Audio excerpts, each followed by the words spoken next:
Barron fans, welcome to this broadcast of Barron Nation sports coverage on Barron TV, hosted by AES via YCN, your community network.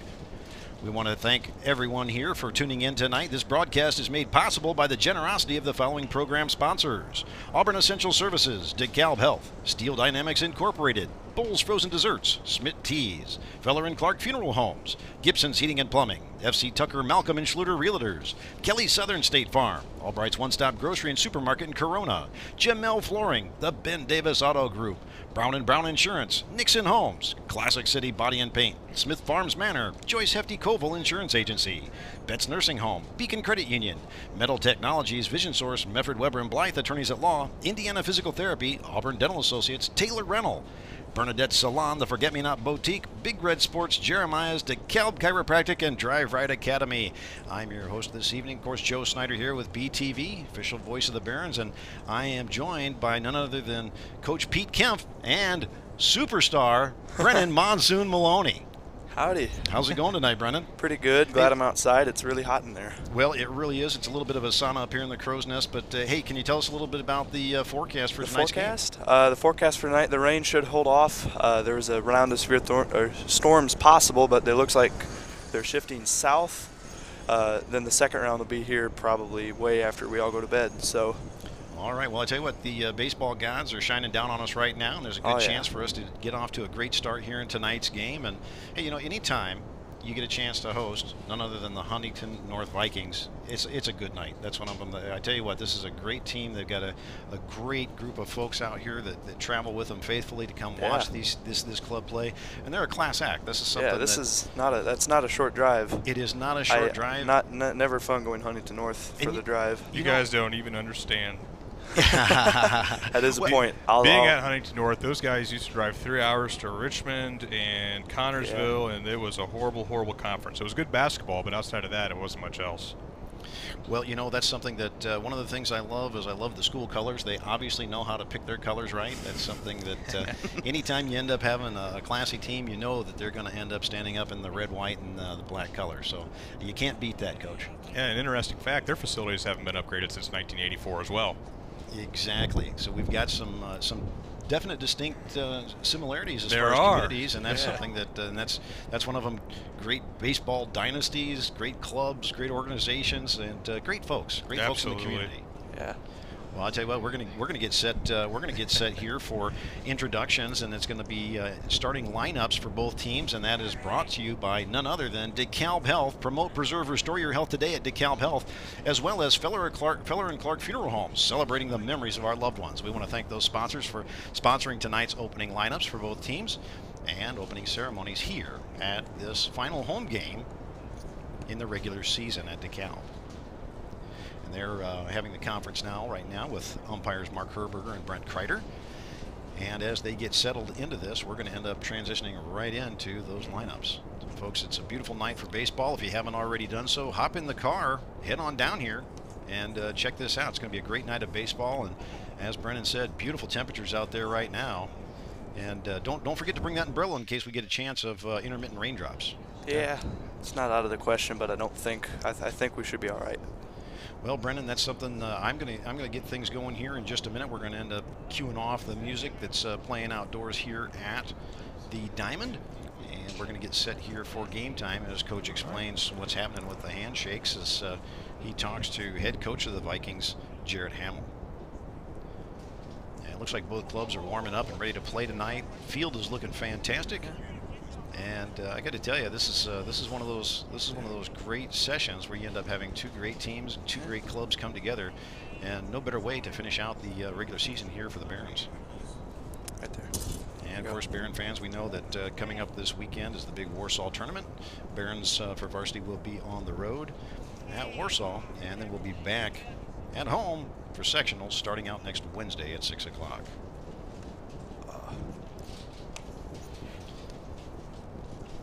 JV, of course, is going to be back here Saturday morning as part of the East Noble tournament, starting off at 9 a.m. So we will have a home meeting in that tournament, and we're set to get those introductions going.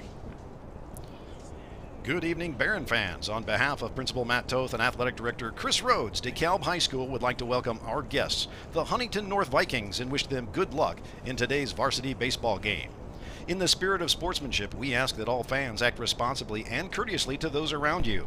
Abusive language or disorderly conduct is unacceptable and not welcome at IHSAA events. Let's afford the student athletes, coaches, officials, and your fellow fans the respect they deserve.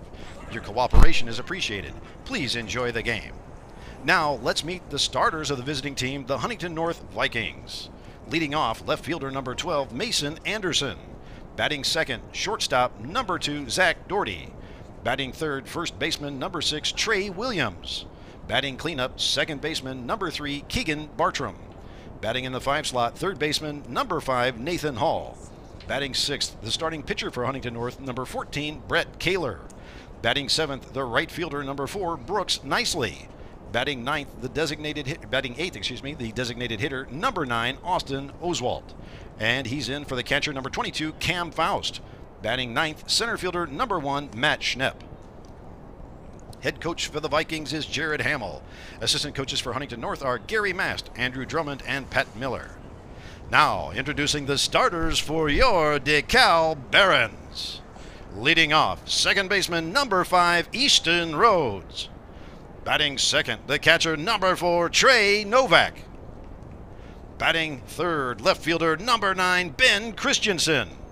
Batting cleanup, today's starting pitcher for the Barons, number 6, Tyler Stahl. Batting fifth, the center fielder number 14, Steele Jackson. Batting sixth, the shortstop number 12, Eric Emke.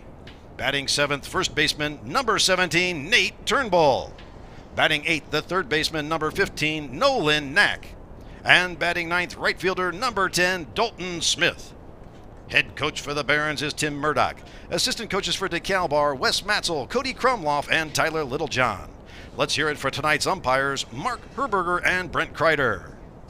Fans, at this time, we invite all to stand as we honor our country with the playing of the national anthem.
Let's play ball.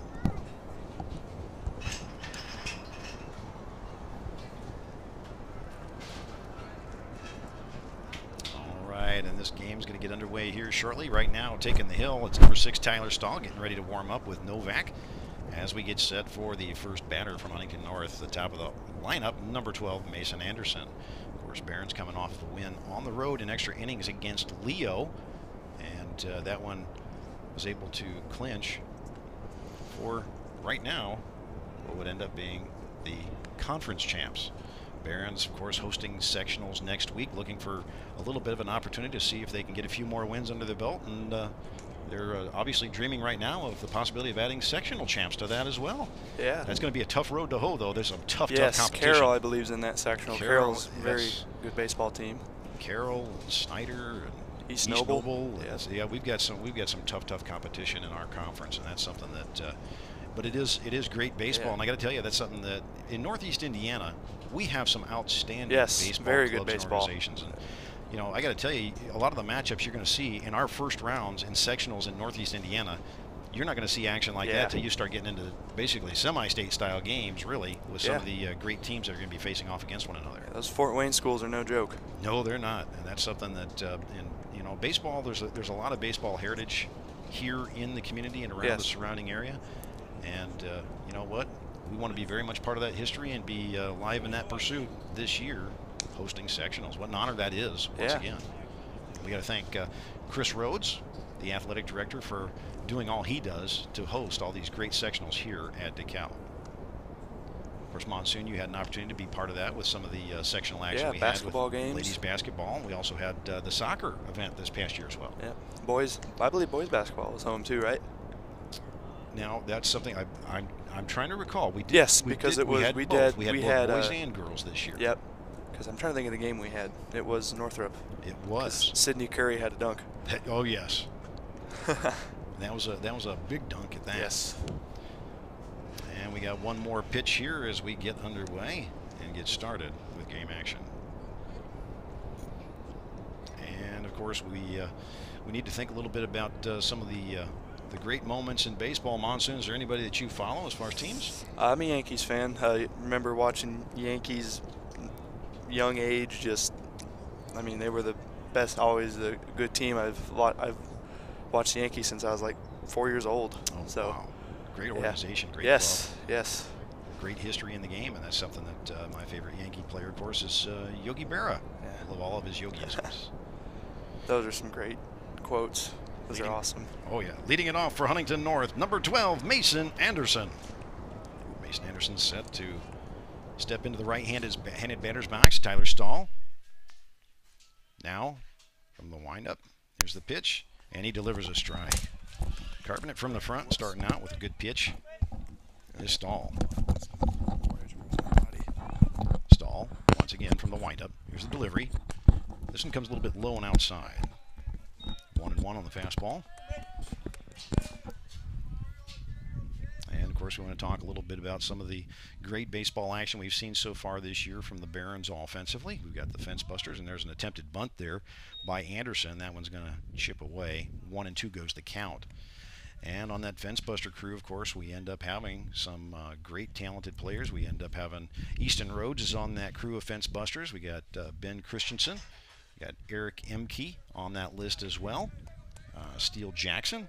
And I'm trying to think if we've got anybody else that's representing. I know we've had some real close ones on a few of them. Dalton Smith had one of them that fell right down the right field wall. Hit the red warning track at the top and slid down the fence. As a little bit of a heartbreaker. Count goes to 2-2 as Stahl from the windup delivers. This one's going to be a cold strike 3. Gets caught looking. That's going to be out number 1. Next up for Huntington North, number 2, Zach Doherty. And Doherty steps up to the plate now. Right-handed batter's box. Tyler Stahl again from the windup. His delivery. And this is a nice shot right up the middle. Doherty does a good job of watching that one come back, get an idea of timing and sense of the delivery. Going to school, as they say. Here comes the pitch from Stahl. Swing and a miss. And this one's going to tip way back behind the catcher. 0-2 goes the count. Stahl leading it off with a pitcher's count here in the top of the first. Wind really kind of coming out of the south, pushing from right field towards center, and the flag pushing away. Old Glory, and here's a hit. This one's going to bounce right down the first baseline. Turnbull's going to pick it up, and he's going to take this one on the ground himself. And that's going to be out number 2.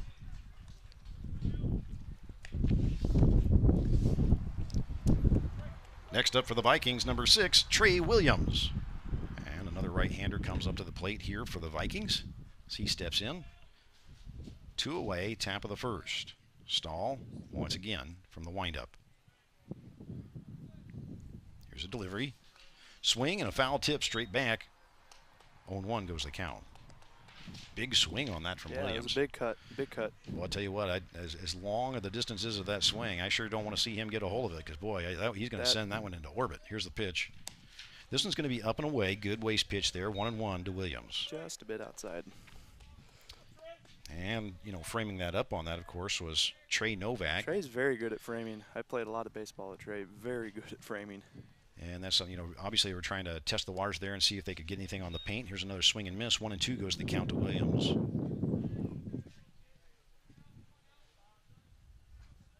And Trey's seen a lot of action back there, varsity this season. Here comes the delivery. Oh, and they're going to check and see if he went, and he did. He did. And that's looked going like to be it from up here. That's going to be a strikeout number 2 for Stahl as we go 1, 2, 3 in the order, and that's going to bring us up to the top of the order for the Barons. And hey, I tell you what, before we go to that, that's something that is there anything else that you want to share with our listeners here, Monsoon? Nothing really. Just be careful tonight if the weather gets bad. There you That's go. about it. That's great advice, and at the same time, that's something. Is there anything that you want to share with them about some of your experiences here recently on BTV? Just have had a lot of fun on BTV recently. Had a little bit of a mini feud with second period that hopefully is wrapped up. Had other segments I've been doing. The I Want to Know segment I enjoy a lot, and I also have Membean Monday. He's all over the place. He's I'm got all over the place. Membean Monday, dropping some English knowledge on everyone there at DHS, and the I Want to Know. Get to know not just not about the student body, and get into kind of some crazy questions on, like, you always get the island with 3 items, favorite movie character, all that good stuff, and he gets into himself and some shenanigans like he always does.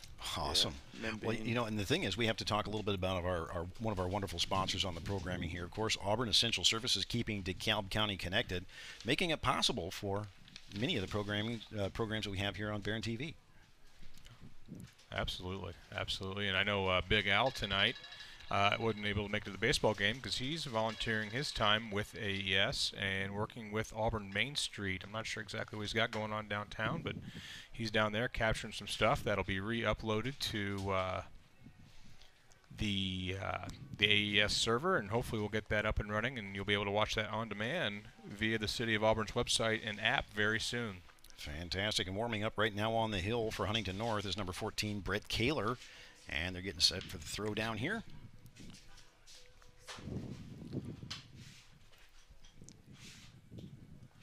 Leading off the bottom of the first for the DeKalb Barons, number 5, Easton Rhodes.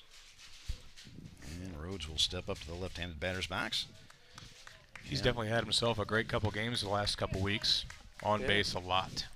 Well, one of the things he likes to do, he likes to go after that first pitch. That's something many times, if a pitcher's going to end up, draining one down the middle, he's going to go after it. And there he does. He pulls the trigger and has about, I'm going to say that's probably every bit of a 285-yard strike. 0-1 goes the count. A little ahead of that off speed. Yep. Foul ball out of bounds down the right field side. Here comes the pitch. He stays off of that one and ducks away. 1-1 the count. So 2 off speeds to start.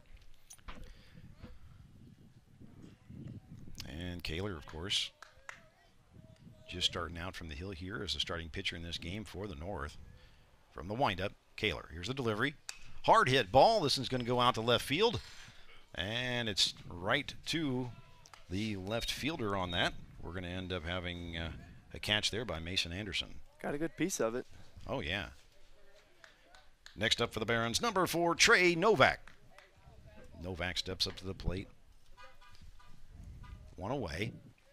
Still scoreless here in the bottom of the first. Good camera work, Monsoon. Thank you. Tracking the ball. I had to look for it for a second. It's the not very bright screen. Keeler from the windup, and this one's going to pop fly. That's going out of bounds down the left field side. Ooh, in the batter's cage. In the batter's cage. And if you didn't notice there, on the left side of the camera, all the way out of bounds, we had our legendary junior varsity kicker, Cheese. All right. Ooh. 1 for 1 in his high school career and extra points. Murdoch says they need the ball. I'm not sure how they're getting that one.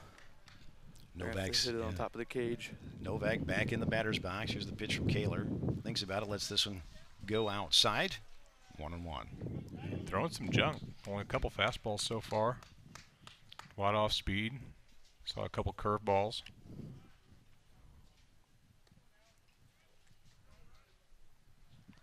And on deck, of course, for the Barons is Ben Christianson. So if Trey has the opportunity to get on, Ben is going to have every opportunity to see if he can do some magic up there in the left-handed batter's box. Here's a hard hit ball down the third base line. It's in the gap. Squeak through. Sweet. Novak rounds the base at first, and he's on with a single. Great stinger right between the shortstop and third baseman. And that was a high swinging fastball right there, right above the letters too. Great contact. Next up for DeKalb, number 9, Ben Christianson. Now with a runner on, 1 away. Novak at first. Christianson in the left-handed batter's box. Keeler from the stretch. Here's the pitch in the dirt. Catcher's able to stop that one. That's number 22, Cam Faust, keeping that one down in front of him, not allowing the runner to advance. 1-0 to Christianson. Again from the stretch, it's Keeler. This is going to be high and outside. There's the throw down to first. Novak back safe. 2-0 the count to Christianson. Now, a lot of the games we've had so far this year, the wind has actually been blowing in from the north or the east and pushing straight back into the field. And this one actually has a little bit more of a favorable wind. It's going to be a ball outside and low that's going to allow Novak to steal second. 3-0 goes the count. That's something we've seen this year from the Barons and Coach Murdoch in the past couple of years, not real aggressive on the bases. This year in the last few games, we've seen to be attacking more often. Here's a delivery from the stretch. This one's high. That's going to be an automatic. We've got a runner in Christianson with a walk down at first. Novak on second. Next up for the Barons, number 6, Tyler Stahl. Stahl with an opportunity here and runners on base. See if he can keep this alive early in the game. 1 away, and from the stretch is Keeler. Checks over to first, no coverage. Here's a delivery to home. Stahl gets the tip of this one off the front of the bat. 0-1. Foul ball.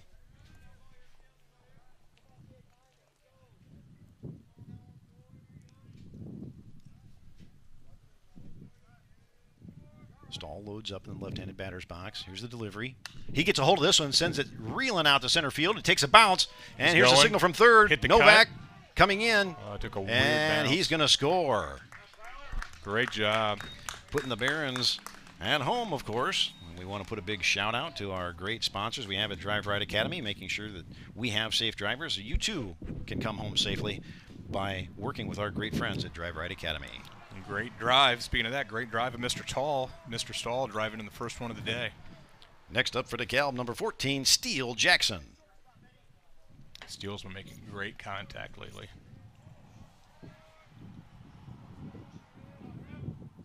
Ooh, good off speed. And he gets called strike 1, 0-1.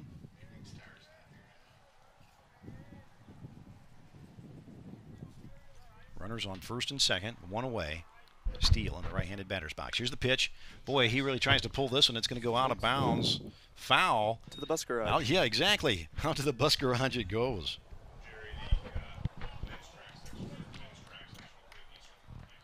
0-2 to Jackson. He's going to have to protect here.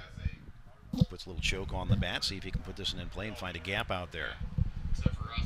Runners on, 1 away. Here's the pitch from Keeler from the stretch. And he sticks in there. He follows that one in and watches it come in out front. Gets a piece of it and sends it foul behind the plate. So back-to-back off speeds again. Jackson did a good job there, Justin, making sure that he really stepped forward and got to the front of that box, waiting on that off-speed ball. He's way in front of the box. Here's the throw to first. Close. It gets loose, and that's going to send Christianson. He's around it. He's rounding third. He's going for home. Right fielder gets the ball. He's not going to be able to get there in time. Throws it into the shortstop, and Christianson's able to steal 2 and get run number 2.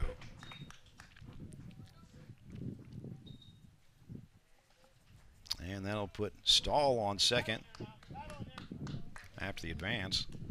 0-2 the count to Steele Jackson.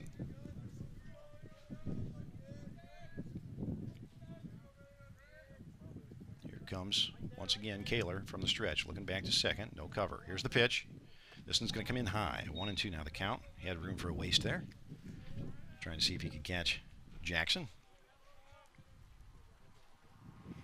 Going for 1. Keeler, once again, from the stretch.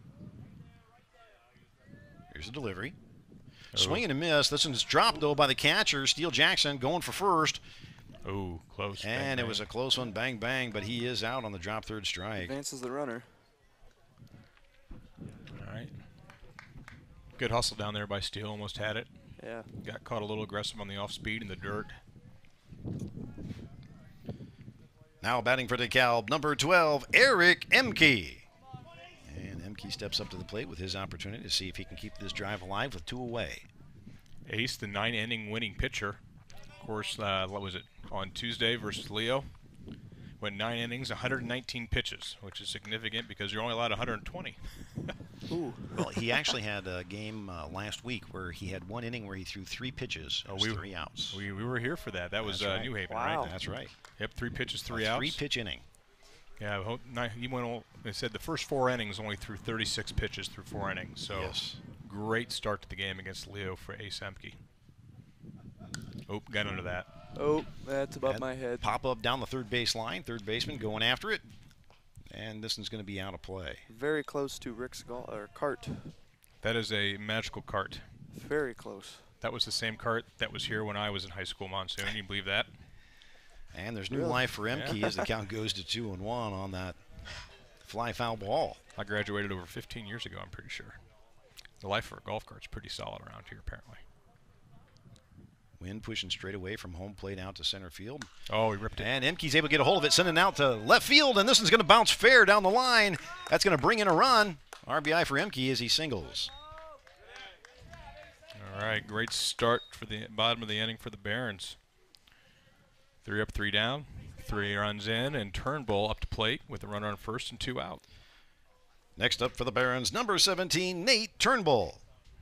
And, of course, once again, that scoring drive brought to you by Drive Right Academy. You too can come home with Drive Right Academy. Oh. Safe every time. And called strike 1 as Turnbull watches the first one come in there. That's one of the first pitch fastballs we've seen this inning.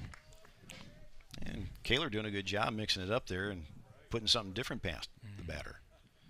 Emke with a big lead off first. He's going. Swing and a miss, but that's going to put Emke safely on second base with a steal. 0-2 goes the count to Turnbull.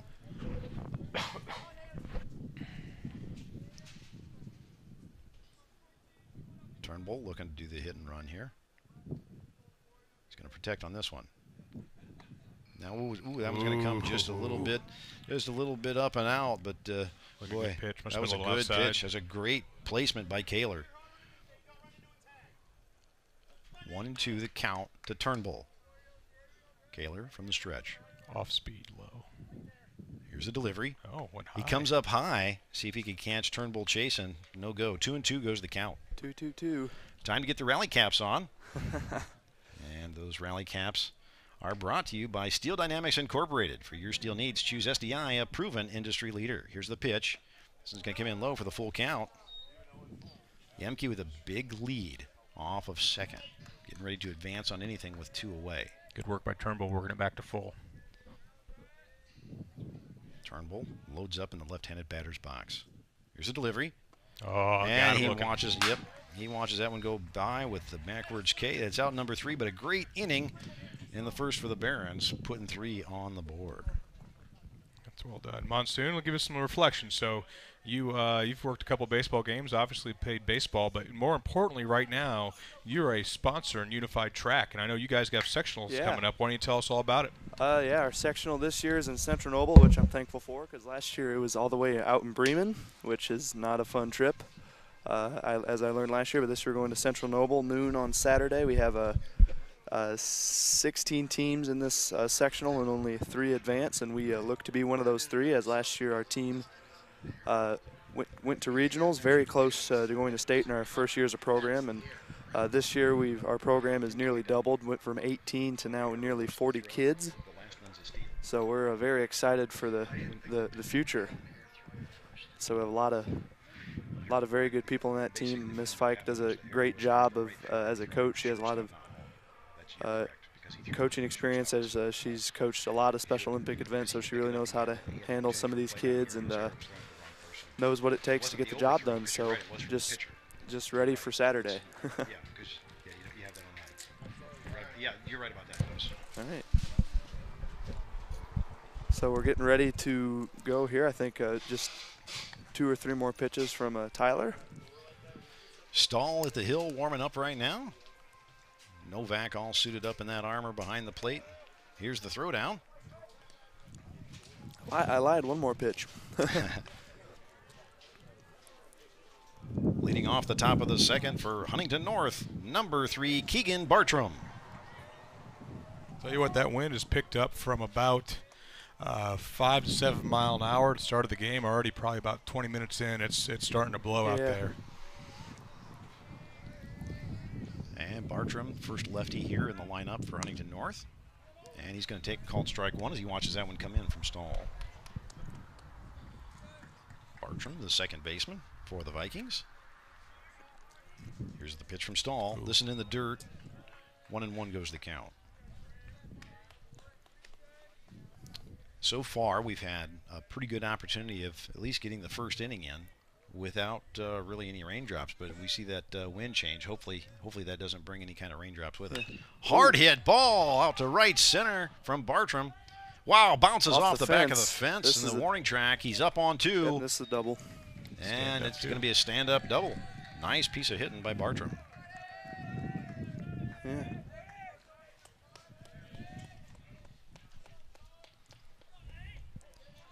Next up for the Vikings, number 5, Nathan Hall.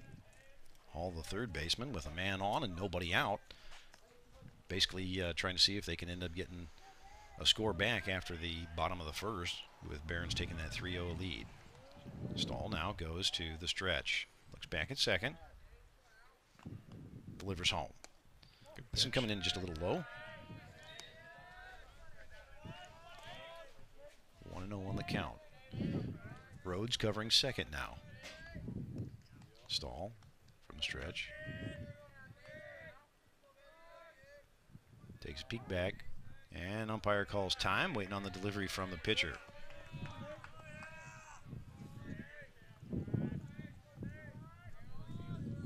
Hall steps back into the batter's box. Here's the delivery. Hard hit ball. This one's going out to left center. It's in the gap, and they're going to score a run. And up at 2. And with a double of his own is Nathan Hall. Found a big gap out there and was able to bring it home for the RBI. 3-1 now is the score, as the North is able to score on that RBI double. 2 good contacts right now. Probably North line drives right in gaps. Next up for the Vikings, number 14, Brett Keeler.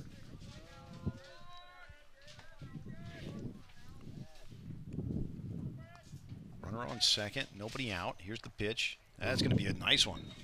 1-1 is the count.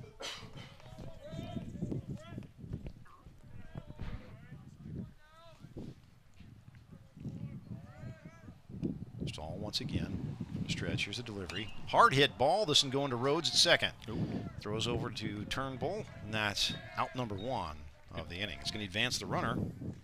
Nice grab there by Rhodes. Took a weird hop right into his chest. Was able to cradle it and get it over in time.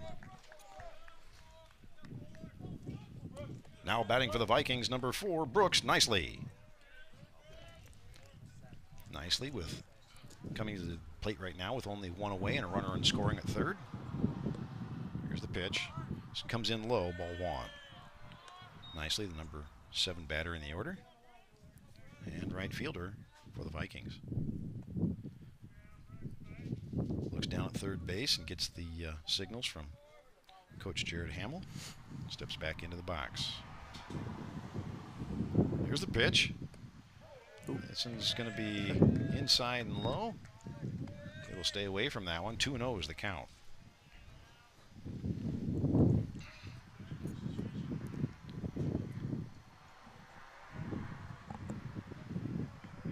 And of course at third base right now, covering the infield for the Barons, number 15, Nolan Knack. Here's a pitch, swing and a miss. 2-1 to Nicely. Yeah, ripping that one in there. It was a great pitch. Come back, rough couple batters. Well, you know, you said Cheese was in attendance, and he was really bringing the cheese on that one. He was. It's almost too much cheese for one place. Stahl once again from the stretch. Ooh, nice pitch. That's a beauty. 2-2 right up the alley there to Nicely.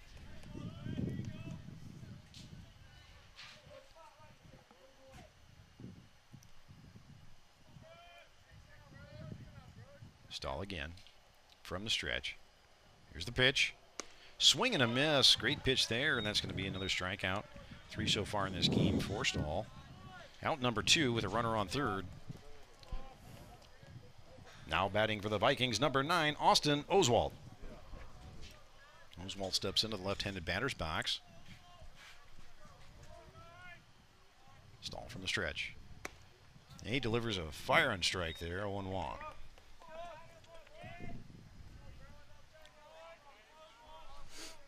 Definitely gave an opportunity there for Oswald to take a look and see a little bit about that fastball coming from Stahl. Here's the pitch. Here's another one. He gets a piece of this. Foul ball, 0-2. Pitchers count, 0-2. 2 away here at the top of the second.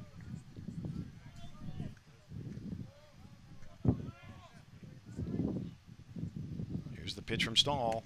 And it's a called strike 3. 4 strikeouts now for Stahl in 2 innings. Great rebound after a rough start to that inning. Good job by Tyler. And the Barons are going to have a chance to go back at bat.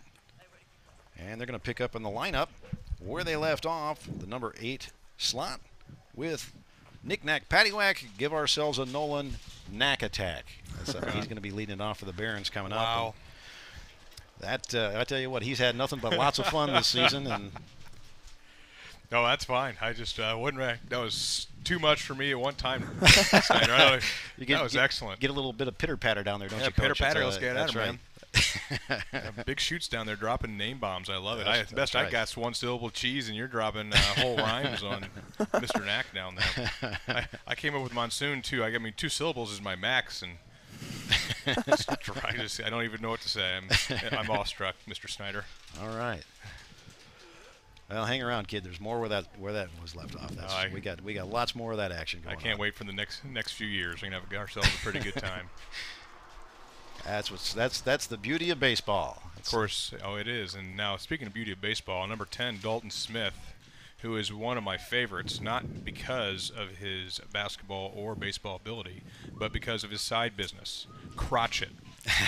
And he is a crochet master. He sells crochet everything. And if you saw him at the awards night, he crocheted himself a vest to go with his suit. Leading off for the Barons in the bottom of the second, number 15, Nolan Knack. He crocheted.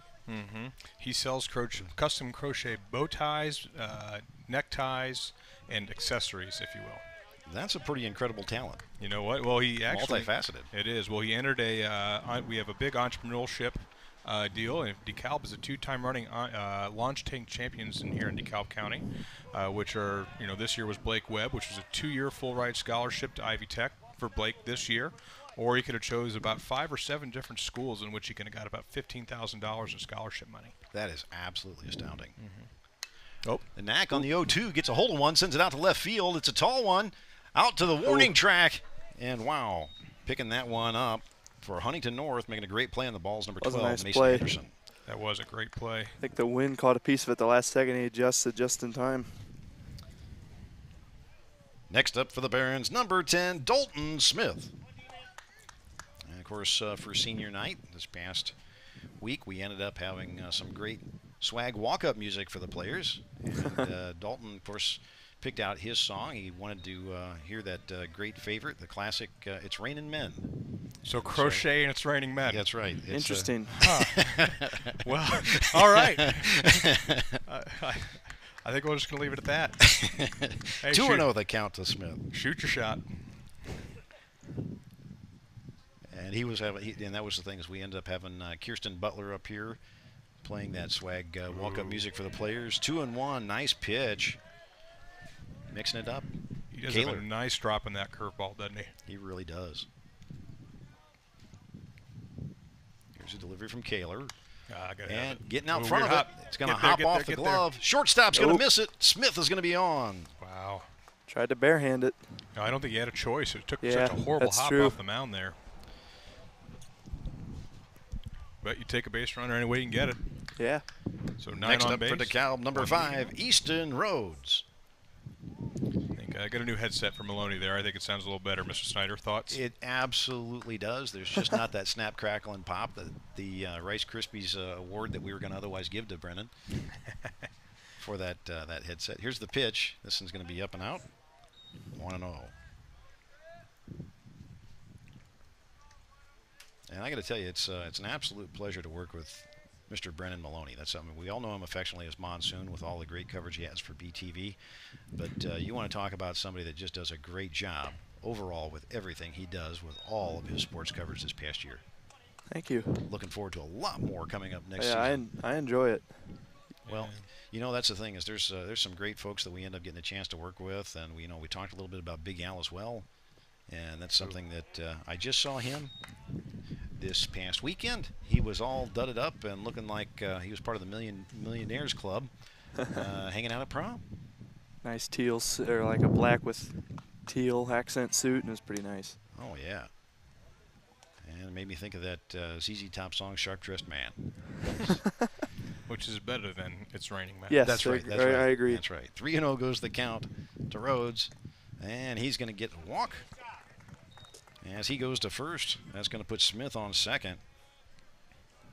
And Barons continue their offense. Next up for the Barons, number 4, Trey Novak. Novak with a solid single in the first inning.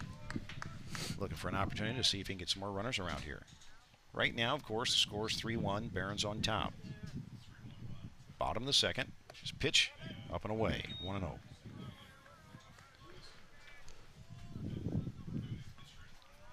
And we see Wes Matzel down there watching the field. Coaching down at first base. From the stretch is Keeler. Here's a delivery. Hard hit ball going out to center.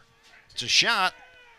And this one's caught, but there's a tag at second, and Smith is going to get to third.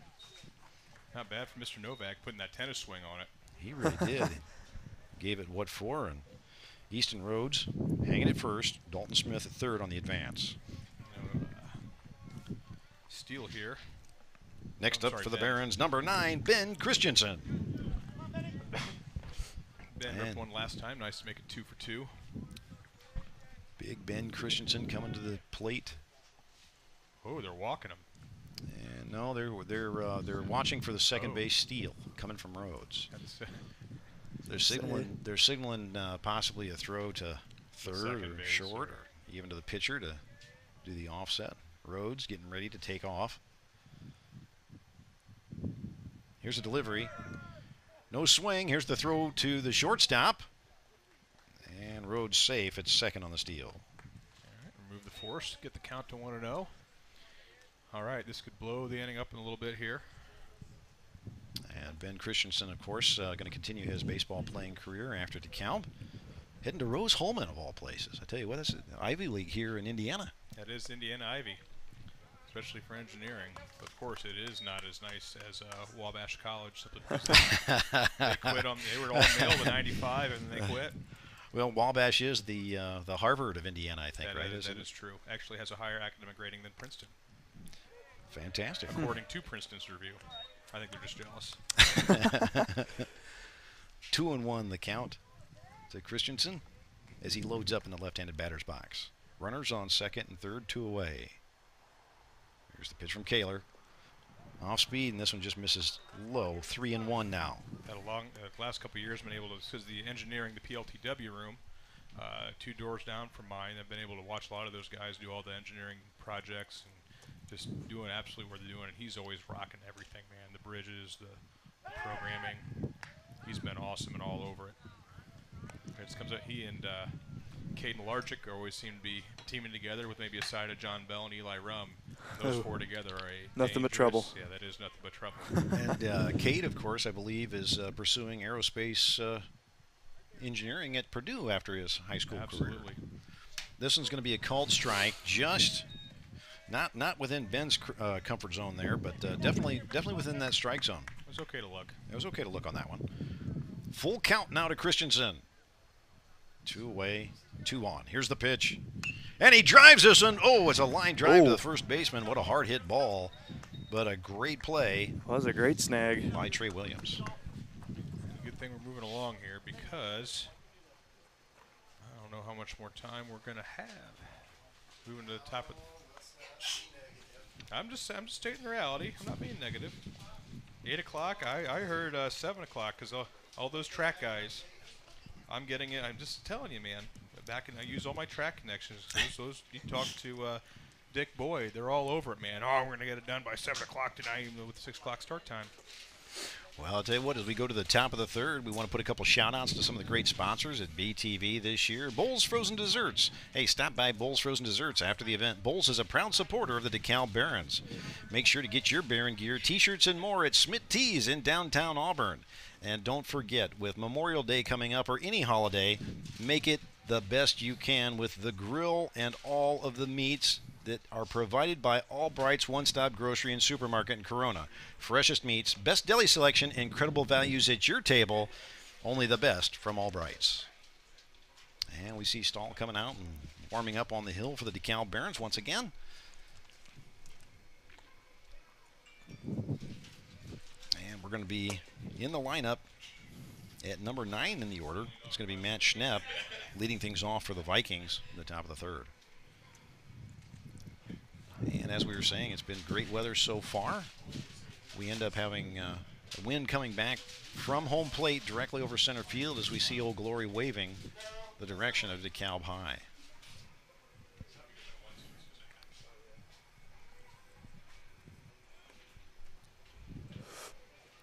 All right, let's get this inning rolling.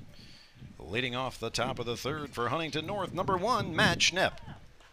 And Matt Schnepp, the righty, heading into the batter's box now. Getting ready for things to take off here in the game.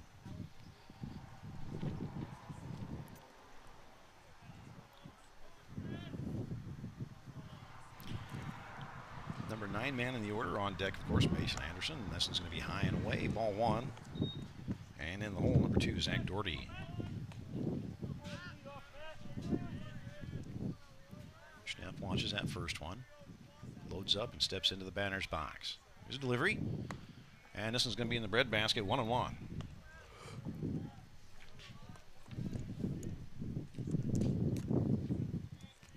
So far tonight, Stahl has done a great job positioning the ball. There's a swing he offered, and it's going to be a go for 0-2, or excuse me, 1-2 the count to Schnepp. Finds himself a little bit behind in the count. And from Stahl, we'll have to see whether he goes with that fastball to sit him down or if he's going to do something off speed. He goes off speed, and this one's going to pop up into left field, and it's going to bounce. No chance to get a hold of that one as Christianson dove for it. And so it's going to be a single for the bottom of the lineup, Schnepp. Nice piece of hitting. Nice work at bat.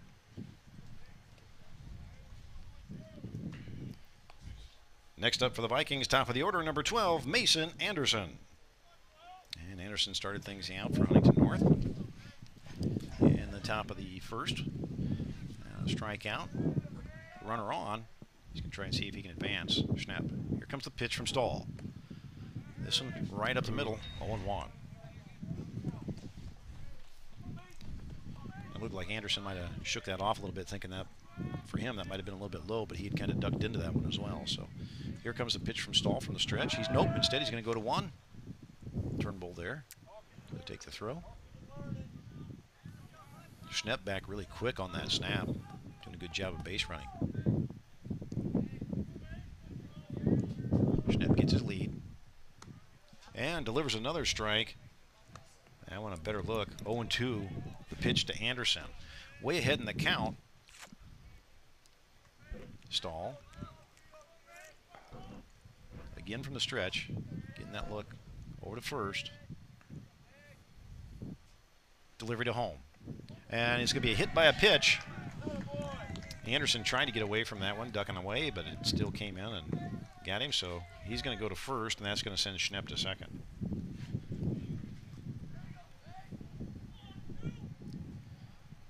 Next up for the Vikings, number 2, Zach Doherty.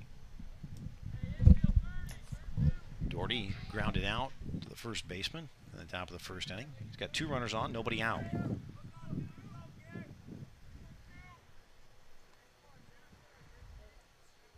Stahl looks back to second.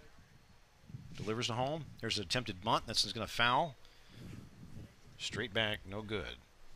0-1 goes the count.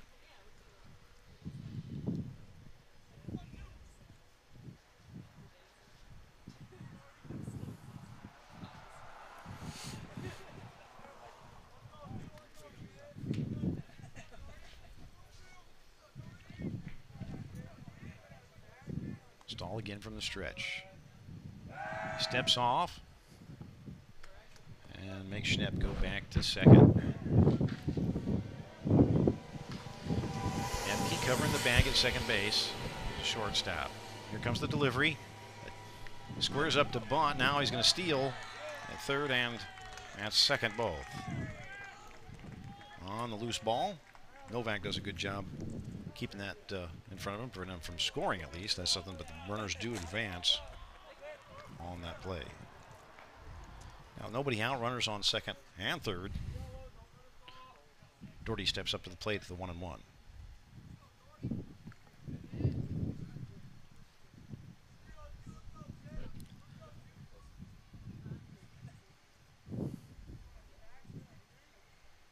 Here's the pitch.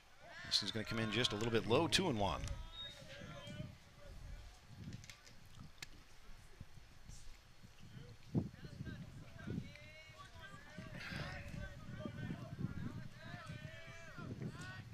Stahl again from the stretch. Here's the delivery. And this one's a chopper going down the third base line. Knack picks it up fair. And that's going to put Doherty on first. Bases loaded, nobody out. Next up for the Vikings, number 6, Trey Williams. And they'll bring Williams up, number 3 in the order. Stahl finds himself in a little bit of a predicament out here. See how he can battle back from the hill. Here's the pitch. Good this pitch. is right up the middle.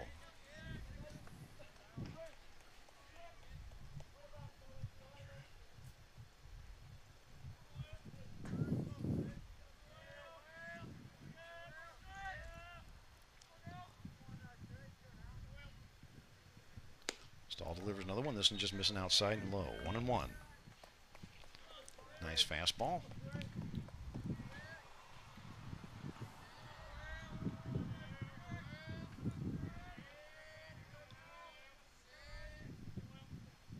Stahl fires back again on the fastball. Williams just couldn't come around fast enough. 1-2 the count.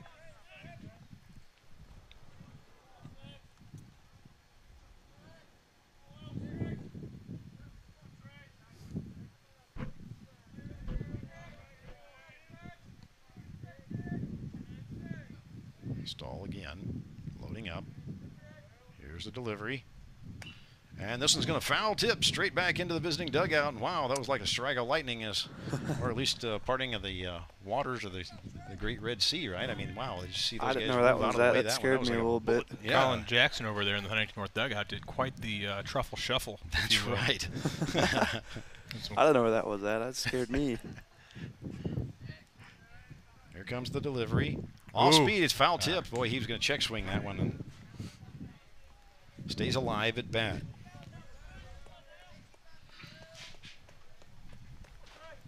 Barron's right now. And the top of the third. Lead 3-1. But Vikings have no outs, bases loaded. And Williams at bat. Here's the pitch. This one comes in low. 2-2 now.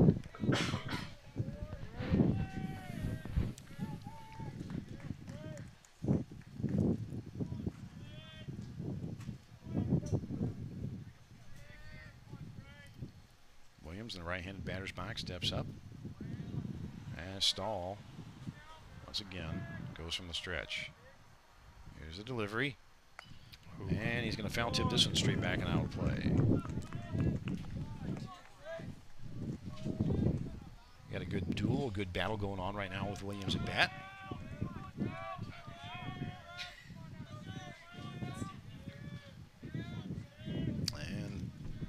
Vikings club, all cheering on their teammates. Seeing an opportunity here. Stahl from the stretch. There's delivery. Comes off speed. This one's deep to right field. Going back into the warning track is Dalton Smith. Runners advance across the bases.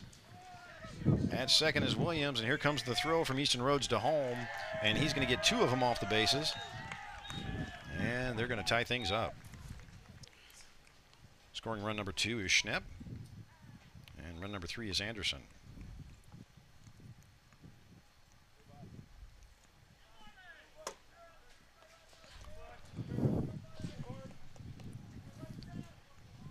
Now batting for the Vikings, number 3, Keegan Bartram. Nobody out, runners at second and third.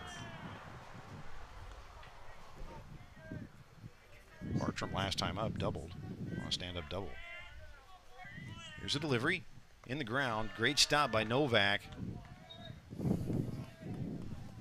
1-0 the count.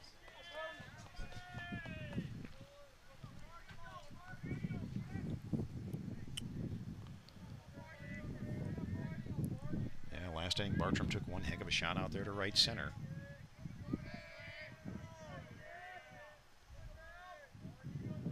Stahl delivers, swing, and this one's going to go foul ball out of play. 1-1 the count.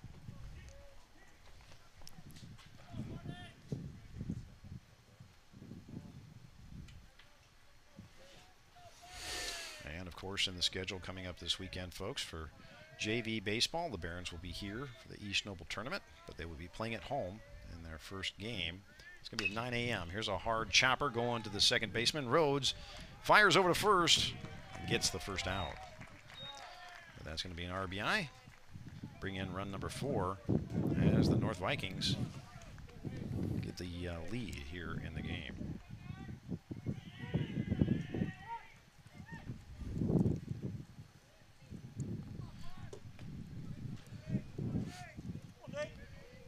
Now batting number 5, Nathan Hall. Hall also doubled last time up at bat. Here's a pitch. This one comes in high. Ball 1.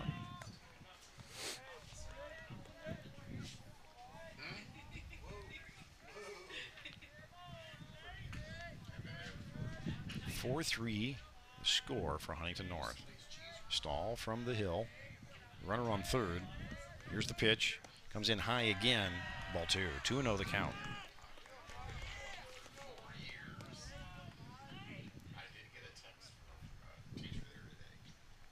Vikings crowd and the Vikings club having fun in this inning right now, seeing a productive inning thus far. Seeing if they can extend that. Here comes the pitch from Stahl. Here's the delivery. This one in the dirt. Novak doing a great job once again keeping it in front of him. 3-0 the count.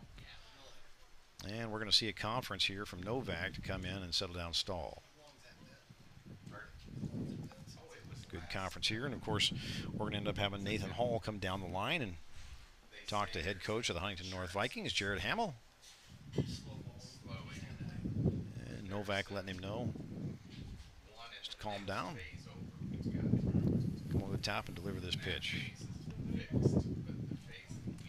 That footing back in track. Now, last game that we ended up having here, Stahl was struggling with the hamstring and had that wrapped up pretty good, so hopefully that's not giving him any more fits, and he's had a chance to stretch that out a little bit and help with that delivery. Stahl from the stretch. Here's the pitch, and that one's right up the middle. Just an automatic, but a beauty of a pitch. 3-1 is the count now. Stahl sees if he can come and battle back from being behind in the count. Hitters count 3-1. Stretch. Goes right up the middle. Once again, this is going to foul tip straight back, but it's going to take it to a full count. Putting a little bit more pressure back on the batter here, Nathan Hall.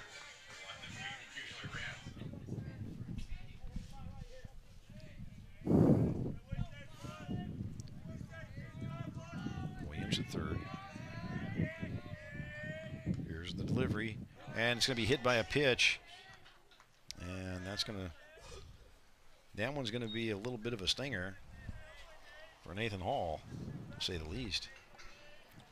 He's going to make it down there to first base.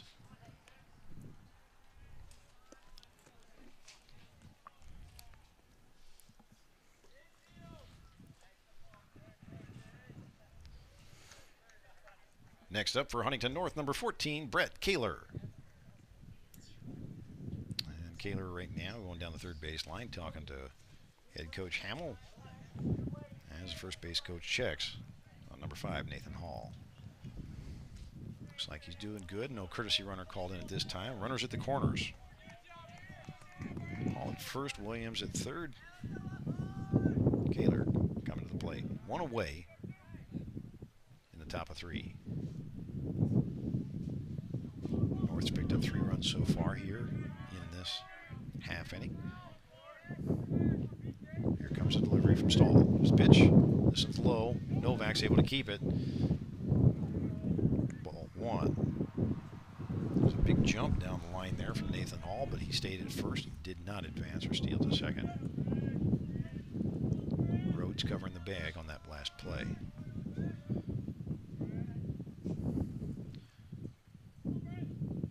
Here's the throw to first. Turnbull receives. Back safe is Hall. Wynn once again pushing directly, coming from home plate right out to center field. From the stretch, going to first base, Stahl on the check.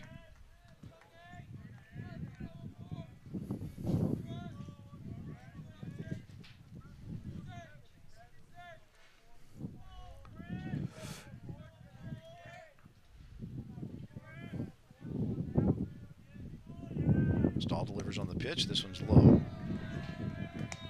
2-0 goes the count.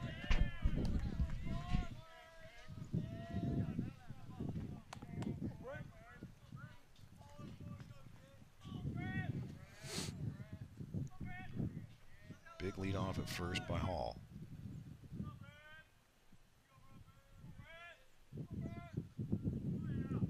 Stahl throws to home. That's going to be a foul ball right out of the batter's box. Off the bottom of the bat there. 2-1 the count to Keeler.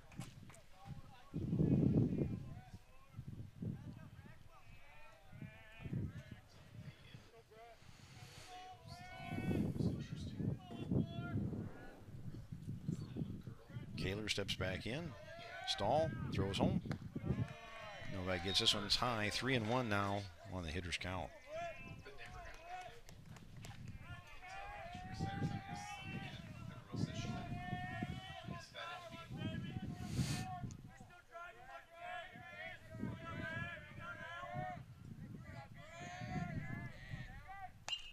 It's going to be another foul ball. We're going to get to the full count.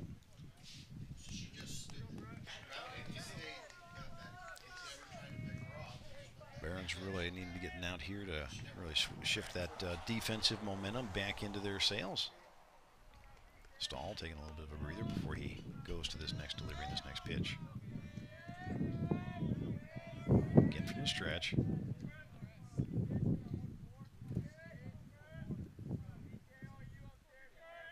Back to first and then delivers home. Here's a hard hit ball. This is going to pop up. And it's going to come down. Second baseman, Easton Rhodes. Advance from third. Here's the throw home. And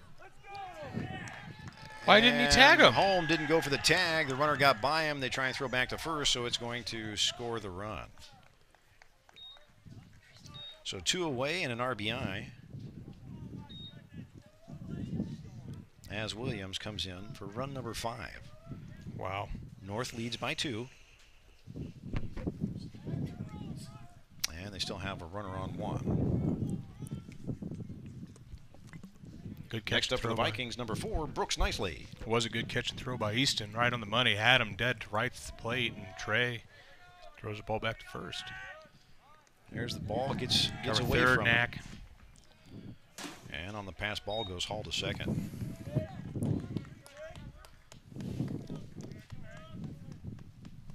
The only thing I can think about there is that Novak being out in front of the plate might have, in his peripheral vision, seen the runner behind him and thinking he was already there and just going for what he knew or could see as a possible play. Yeah.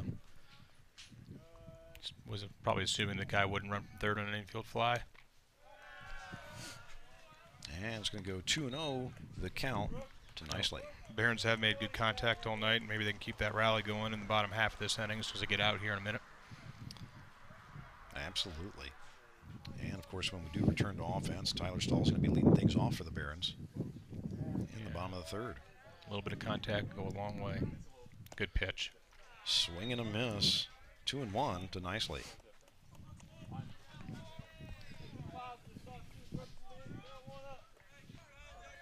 You have to really hand it to the Vikings. They're having a good inning here at the top of the third. Be able to really get through this lineup. Here comes the pitch from Stahl. Delivery to home. Comes in high. 3-1 to Nicely.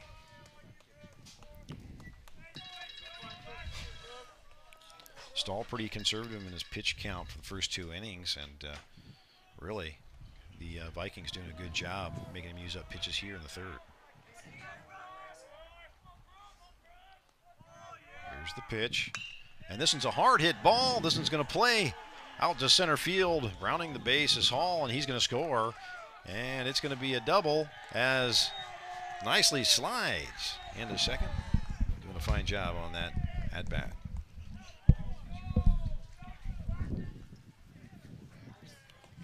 And that's run number 6 as Coach Murdoch takes a trip to the mound. And he'll have a chance to talk with the team and defense to let him know where they're at in this game.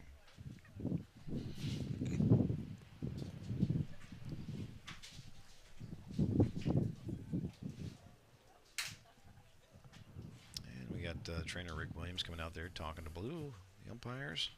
All the coaches talk to their teams respectively. Coach Murdoch concludes his conference up there with Stahl.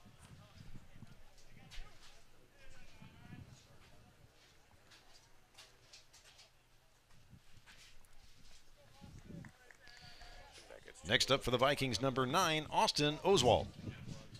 Oswald, of course, the designated hitter. In for the catcher, Faust. Struck out last time at bat in the second. With 2 away, has a runner on second. Stahl. Nice pitch. There we go. Off 0-1. Get out of this inning right here.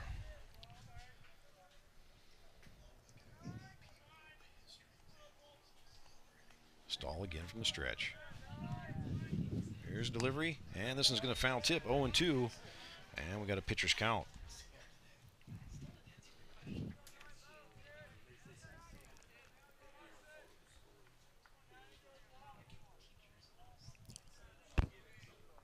Good place for a waste pitch here, but it's also a good place for a fastball just to do quick work. Here's the delivery, and this is going to come low. It's going to pop around, going down to third. Novak's able to keep it in front of him, but that's going to be an advance and a pass ball by Nicely.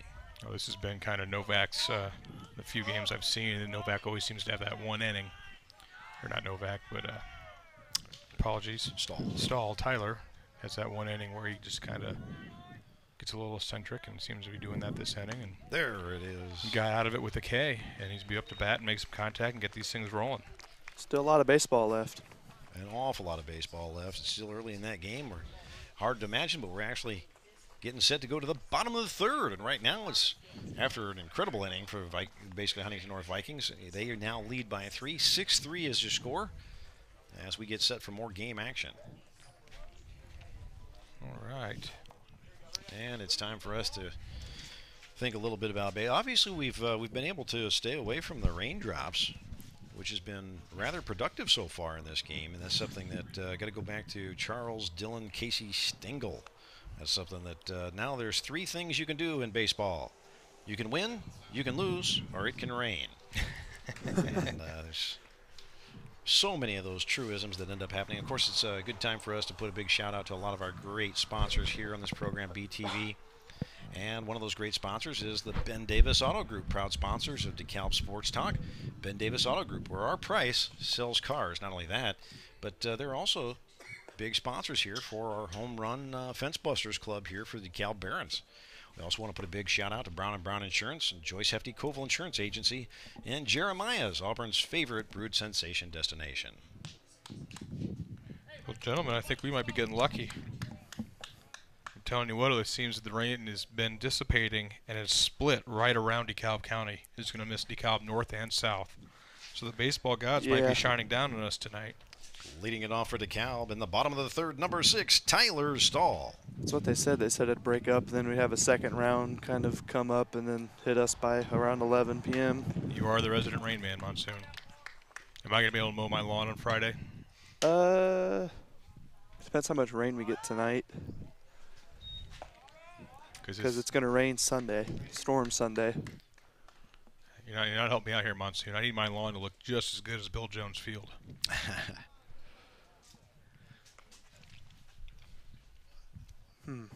Well, we don't want him to do the rain dance then, right? No, we gave that up. So he's going to have to sing the Sunshine Song. He's an expert. Aren't you, Pontoon? Here comes the pitch. And this is going to bounce out in front of the plate. 2-0 to Stahl. There we go. Good rebound at the bat here. Murdoch with the rare show of emotion. Very rare. Here's the pitch. Oh. And he's able to make contact on this one and foul tip at 2-1. He was ready he wants to that whack back. that. That was close. We got to change up. But you got to change up chest high. Just change speeds there about 3 feet in front of him. Didn't drop. He waited on it, did a good job, and it really slowed down in the fringe. Oh, and he was safe. He was able to get there, and what a hustle by Stahl. Wow. Great play. Bang, bang play, baby. Yep. Yeah. He beat that out.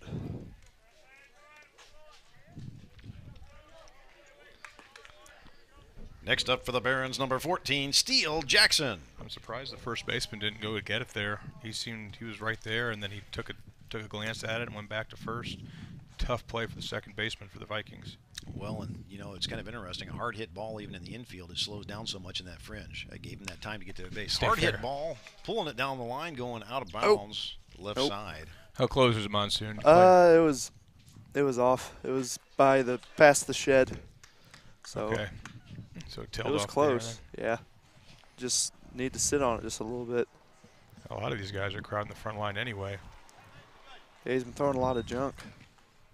Well, let's see all the Baron batters foot right up by the front of the box. Well, they really have to when you've got a guy that's bringing that curveball and off speed and dropping it out in front. Because as it drops to the back of the plate, the only way you can get a hold of it in the zone is to get out front of it. They're doing a good job adjusting to that.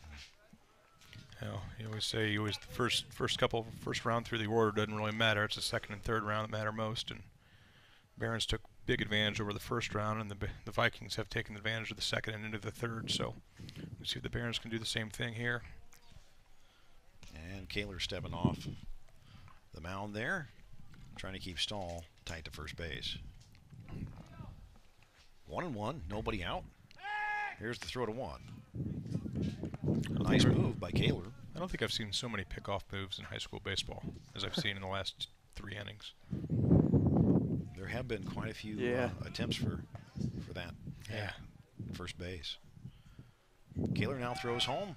That's called strike. Here comes the throw to second. Gunned him. And he got him. Darn.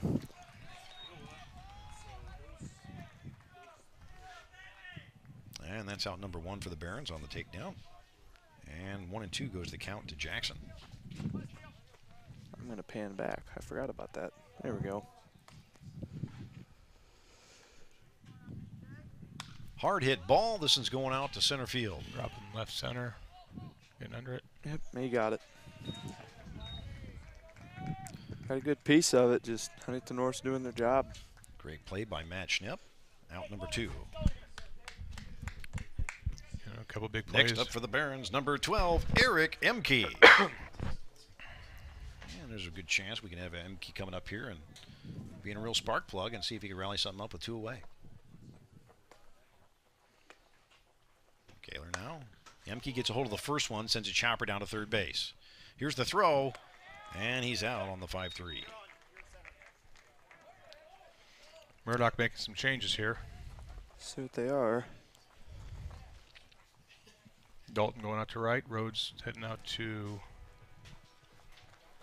Oh, he's bringing out the equipment for Ace at short. Stahl's going out to center field. And Looks it'll be like Nate on the mound. Oh, he's bringing in the kegerator here. That's right. Oh, no, Turnbull running to first. He's going to first. Oh, he's going to first. I thought I saw him. No, he he's tricked pitching. us. I was going to say, I thought I saw him warming up. Was he? That's right. Yeah, he was warming up. Nice. I'm bringing in the lefty for Turnbull. And it is Turnbull. coming to the 14. hill. Steele Jackson. Warming up for the Barons, number 17, Nate Turnbull.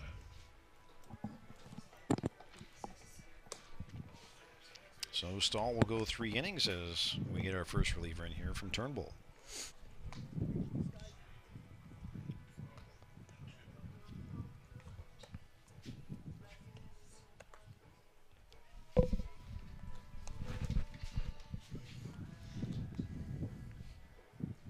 And it's a good time for us to put another shout out to some of our wonderful sponsors here on the program. FC Tucker, Malcolm and Schluter Realtors, Northeast Indiana's premier residential and commercial realtors, always putting clients first. And of course, they're big sponsors for us on the bullpen action. And with the change of that pitcher, we'll see what kind of luck they can bring us and see if we can get some of this real estate back as far as runs on the board coming up in future innings. Turnbull does a great job up here from the hill, and it's always fun to watch him. He has great mechanics, and he has really good baseball IQ as far as knowing which pitches to deliver and when. So hopefully he'll have a good outing out here tonight and see if we can get some quick outs and go right back on offense. And of course, we're seeing some bullpen action going on for the Huntington Vikings as well.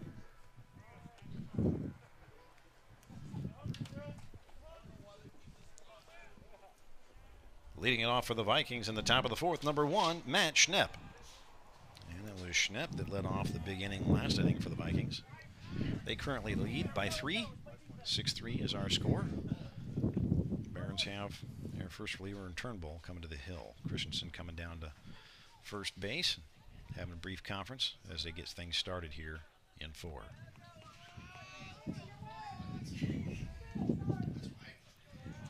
Turnbull. There's his first. There's a bunt, pop up, and Nolan Knack. Nice. Coming down the line, and they've got out number 1. Nolan saw him square up and just took off. Great little play. That's right. There's the knick-knack paddywhack move. Give Nolan a pop-up. Next up for the Vikings, number 12, Mason Anderson.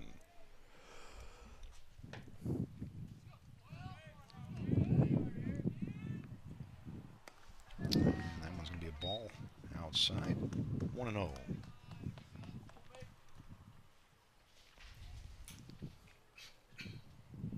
And of course, down that third base line is often known for the balls that usually come down that way defensively pitch. as the suicide clutch. And of course, that drive in from Nolan Knack is known as the Knack attack. 2-0. Goes the count to Anderson. Here's the delivery. He waits on it, and it's a line shot out to left field. 2 down. And that one's easily handled by Steele Jackson, making the play. All right, 2 up. Next up for the Vikings, number 2, Zach Doherty. Doherty, the shortstop for the Vikings, steps into the right-handed batter's box. Turnbull, wind up, swing and a miss, 1-1. Turnbull dropping on the bottom off that one a little bit. And I see him rolling it around there, so it'll be interesting to see what he comes up with here. Off speed, over the top of his head, but Emke fires up, ace over to first, and a scoop by Christianson, and they are able to pick it up. Great stag by Christianson. On the 6-3 play. 1-2-3 go the Barons here on defense. All right. And that's going to take us to the bottom of the 4th. Outstanding. Good way to rebound for the Barons that inning. Bats have been going. We got to get them on. Now we got to make. Sorry, it was unexpected side attack there from Mr. Krebs. Inappropriate contact. But Barons have been, again, what's that? I'm calling this a charge. Couldn't get my block on. But Turnbull with a great rebound there in that inning. We've been making great contact, been right at some Huntington North players in the outfield. We got to see if we can get our you get our hits where they need to go and get more of a timely placement for some of those at-bats. Well, and of course, right now we're seeing Brett Keeler return to the hill. He's warming up currently for the Vikings, but in between innings, we did see bullpen action as Trey Williams started warming up a little bit down there in the bullpen. So it'll be interesting to see if we see a reliever coming up within this inning or next for the Vikings. We got a 3-run lead. I imagine he won't change it unless he has to. Sectionals coming up, was it next week? Next Wednesday, I think is what Joe said. And we will be here. Because we got a bye in the first round, East Noble in the second. And then we will be here live on that night to cover the Barron sectional baseball. We are once again an approved broadcaster. So you'll be able to hear from our sponsors, us, and Barron's attempt at winning a sectional championship on top of the conference championship in which they won this year. Leading it off for the Barons in the bottom of the fourth, number 17, Nate Turnbull. And I tell you what, that's something that I know talking to the men in the club, they're ready to play come sectional time. They're looking forward to this Warsaw tournament coming up this weekend. A little bit of a pre-action survey, if you will, getting to see some great competition in Northeast Indiana. Absolutely, and anytime you get a chance to beat East Noble in anything, it's a good day. That's right. 1-0 comes the pitch. 2-0 now to Turnbull. Done plenty of that in Unified Track. So Monsoon, what events are you running? I kind of missed that earlier. I do shot put, and for the section, I'll be an alternate for the 100. Oh wow! Yeah, our relay spot. Yeah. I was on an alternate relay. Turnbull drives this one back to the pitcher, and we're going to throw him down at first. Sectional can only submit one relay, so that relay's got one football player in it, Landon Armstrong. I know Landon does a great job. Yeah. Now, who is his companion? What is trying her to name? think where they don't have wheelchair races at sectional, Oh, but it would don't? be Rachel. Okay, because I've seen him with Rachel. Yeah. They driving her around fly. the track. They fly. It's fun. It's cool. There you go. Knack with a couple good defensive plays. Let's see if he can capitalize here. How many years have you been working on those events? The Unified Track? Yeah. This is it's actually the second year of the program, so this is also my second year as well. Fantastic. So yeah, We've first. Actually, we've actually added we added 3 new sports at DeKalb with Unified. I think it was what was it, Monsoon? It was bocce this year, Unified Track, and the next year will be Unified Flag Football. Yep. So we've actually added 3 varsity sports at DeKalb. That is awesome. And we're, it's awesome to have it, and we're working them to make sure that so when flag football comes around in the fall, we'll make sure that we're sharing our facilities with those guys, and it's going to be a cool atmosphere. 3-1 the count to Knack. He takes a there big you go. cut. Oh, drop. He drives it down the left field side. It's fair. Yep, it was right on the line. Foul? Oh, I thought it was right on the line. It was definitely close. So it picked up some chalk. I saw that umpire pointed fair, but those appendages are a little hard to see. Mm-hmm. That landed right square on the line. Well, Knack really getting a hold of driving that one. Takes it to a full count, and another opportunity at bat. Keeler from the windup. One away for the Barons here in the fourth. And now he's going to advance to first. Yep. Base hit's a base hit, and a walk's right. a walk. It's all the same thing in the end, right? On base percentage, just OBP, increased either baby. way, right? Next up for the Barons, number 10, Dalton Smith. Which, if I remember from the movie Moneyball, is the most important statistic, correct? It absolutely is. Ooh.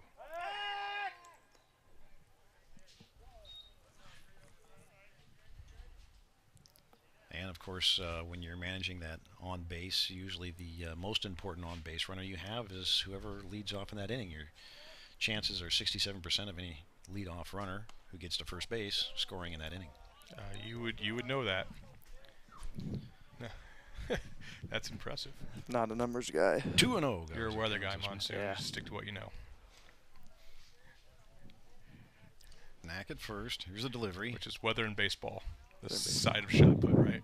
Yeah, and running. I actually was decent this year at running. I was impressed with myself. Absolutely. You've had a great off season in the morning weight room, too. Yeah. Those 14-hour days are not fun. Those 14-hour days are what make men. The weight room, 6 a.m., track practice, And football. When I first did track last year, I figured it I don't want to say I thought it'd be easy. I figured it would get me in good enough shape for football, but holy cow. I mean, some of the stuff we've done, it's good for you, Monsoon. It's good for it, but Speaking of OVP, we got the master of OVP himself, Easton Rhodes, up to bat with the base runners on first and second. Next up for the Barons, number 5, Easton Rhodes. Got the first visit of the evening. Back-to-back walks for the Barons. Now we got to be able to capitalize on what we've been given.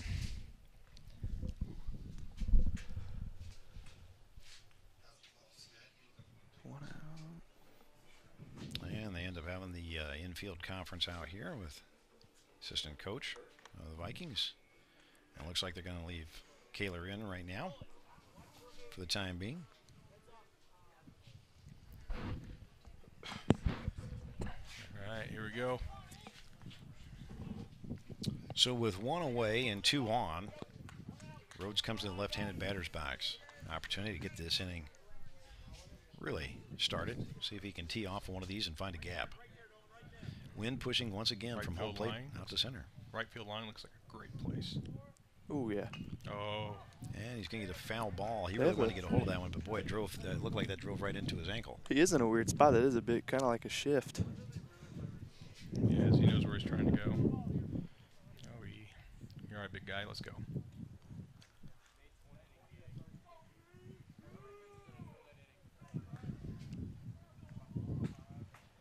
Attaboy right there in the front of the box. Go get some. Steps back in, loads up. Keeler from the stretch. Checks the runners. Here's the pitch. That's a high one. This is going to bounce off the mound. Going to go to the shortstop. He's safe. He's safe. And both runners. Ooh. They called him safe at second. Why was he safe at second? I didn't see it. Well, because he made the step there before the step on the basically as far as the play. So we're going to have the coach come out and talk to the field umpire. Bang bang play. As a bang bang play. Monsoon, did you get second and first in that? I did get second and first. It was a quick pan over to second, and then I see that. Saw him safe at first. If we had the capabilities, we would start the instant replay. We have that on the big rig, but on the quick rig we have out here, we do not have the instant replay. Yeah, like I said, when you do need to call New York, and maybe a good night's sleep so I can pronounce my words. And so it looks like the umpires are going to have a little bit of a discussion, probably about he's trying to call interference. Oh. Because Ben didn't know who was that. Dalton didn't slide. There's an argument there. I don't know. I don't think. I think he has to make an active attempt into. I think you could also make the argument that he was trying to advance to the base, but second baseman was also in his path, so you could have. Yeah. Either way. Double interference. That's in hockey. That's a 2 5-minute majors, right? Box. Penalty box.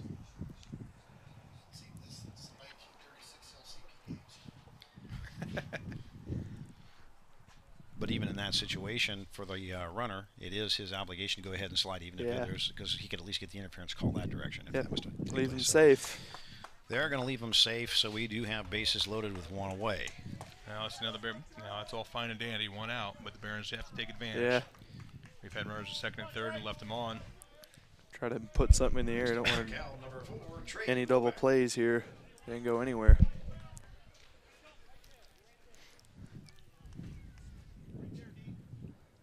Comes a pitch. This is going to be outside.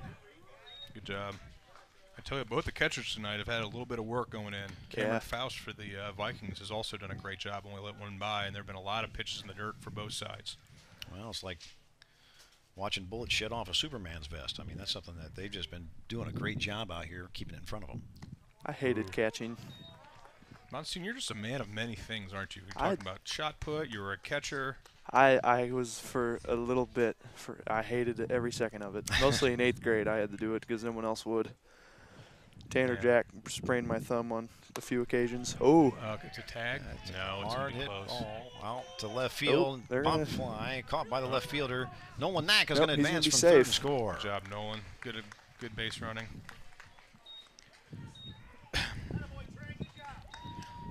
Getting on the board's important there. With 2 out, runners in first and second. Let's see if we can get another one in before the end of the inning. Sack fly. Runs and runs.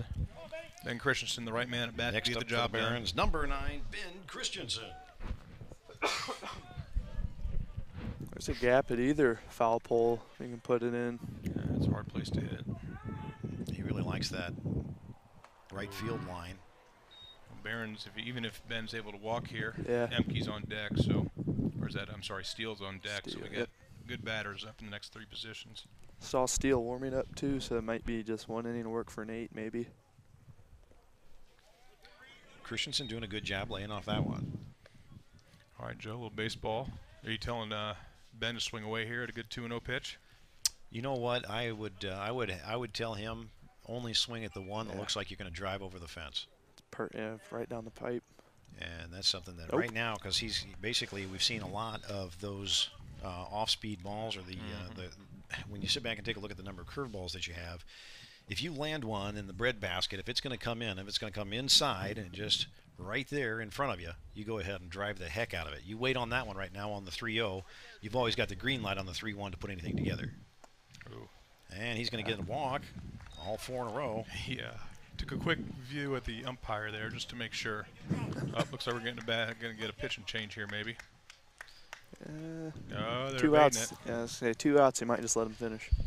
Next up for the Barons, number 6, Tyler Stahl. That's tough because you're up 2 runs, bases loaded, 2 outs. Yeah. Stahl's made contact a couple times now. He hasn't got anything solid yet, but He got an RBI in the first. oh, he did, didn't he? Yeah, he drove that. Yeah, he drove in run number 1. Then he beat out the throw to first.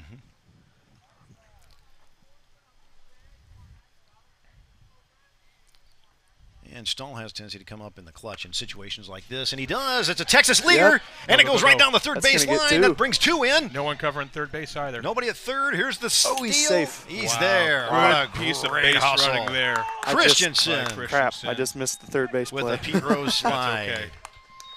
A single 2 RBI for Stahl as he comes up in the clutch. Barons, that's a great piece of base running. Good little poke out there, and that brings up the man, the myth, the legend. We'll let Joe take it from there. Well, I got to tell you, that's something I got to introduce him to the rest of the fans as well. Next up for the Barons, number 14, Steele Jackson. And Steele is only a sophomore, too. Yeah. Well, I guess Hemke a junior.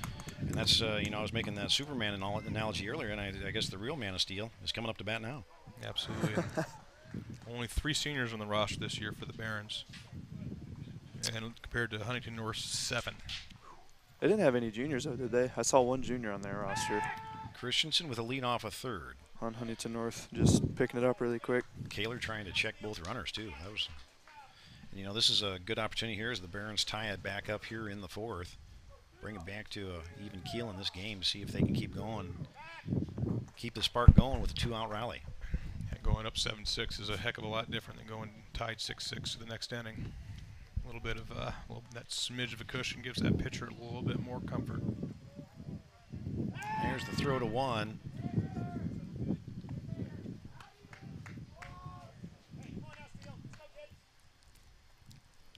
And Stahl, of course, getting back to first, doing a little bit of fishing because he might just be the bait down there. I'm trying to check and see what kind of a lead that Christianson's going to get off and see if he's going to get aggressive on the base. Go. And it's a pass ball, and here comes Christianson, and there's no stopping that train. There you go, 7-6. Giving it to us, taking advantage of what they give you. And Stahl will advance to second on that for the pass ball. Once again, coming in home, safe at home. Drive Right Academy is Ben Christianson. You too can come home safe with Drive Right Academy. And now a base hit brings home another run. That was run number 7 for the go-ahead. Steele Jackson on the 1-0 pitch. Talk about a contrasting game against Leo. They had, what, 2-2 in the bottom of 7? Or 8th. It was bottom of the 8th. Well, they went to 9 innings, didn't it? Yeah, then they top of the 9th, they scored 6. Yeah, 3-2. And now here at Huntington, it's 7-6. Seesaw game right now, going back and forth, and that's really, you know, when you've got 2 great ball clubs, that's what you're going to end up seeing. You're going to see that action going back and forth, and guys doing the best they can on defense and getting it done at bat on offense. We've seen that tonight already. I'm talking to Coach Murdoch today, kind of getting the down low on Huntington, because Huntington, very similar to DeKalb, a lot of baseball pride, a lot of baseball history, and a lot of baseball success. So, you know, seeing a lot of the same names you've seen there for a long time. But he said that this team is arguably the most talented team, top to bottom, in the conference, and that they can't quite figure out why they haven't been as successful as they should have been this year. Because I think he said kind of gave these guys as the favorites coming into the season to win the conference, Huntington North and Leo, and DeKalb kind of came out of nowhere, especially as young as DeKalb is. But you know, you kind of see that on display tonight. This game could go either way, and Huntington North obviously has some big bats, a lot of seniors in there who, you know, have had a lot of success and, you know, and some good baseball. Now warming up for the Vikings, number 9, Austin Oswalt. Huntington North just looks like one of those teams that's peaking at the right time. Yeah, well, Austin Oswalt, this is a freshman. Ooh. And he doesn't look like a freshman. He's a good No, body. yeah, I didn't think he was a freshman. Yeah, he's got a decent arm. Well, and coming up in the lineup for the Barons, obviously on 2 away, and we've got runners on in first and second. And it's going to be number 6 man in the order, Eric Emke. So this is it's a good place for Emke to see if he can end up rallying it up and be a spark plug out here offensively as well. You have a big inning, you want to keep it going as long as you possibly can. If you're the Barons and if you're the Vikings, you want to make the first play you possibly can to see if you can get the out at 1. Right now they got a force. And it's going to make it real interesting for Emke to make sure that he can try and get something out of the infield.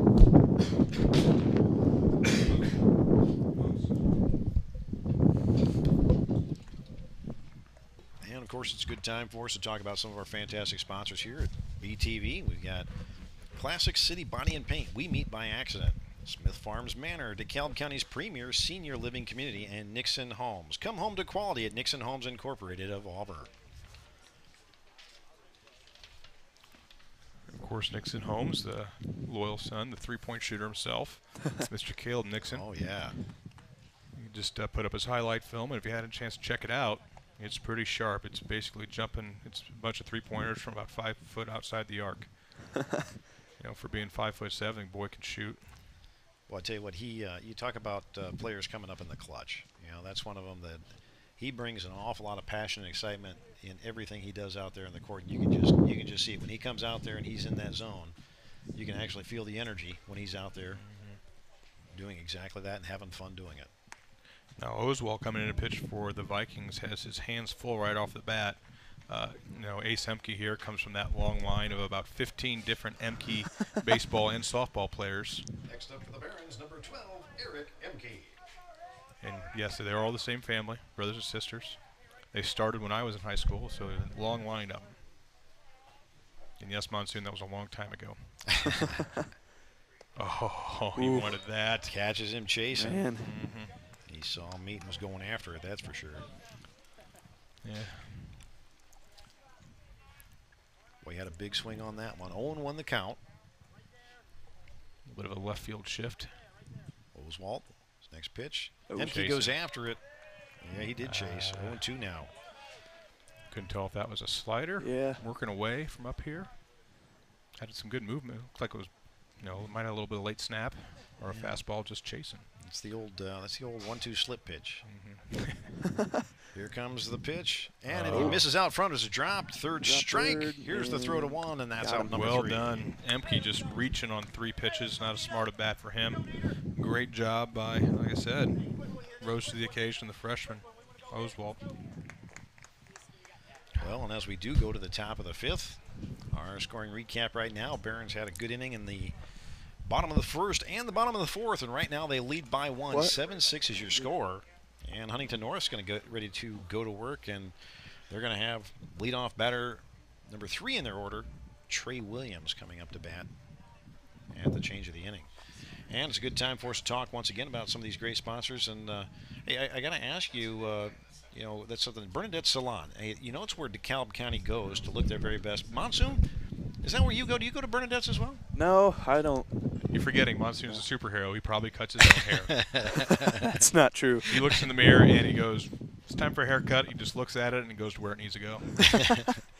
And we have to remember our friends at Big Red Sports, where DeKalb County goes for spirit wear. Now you got to.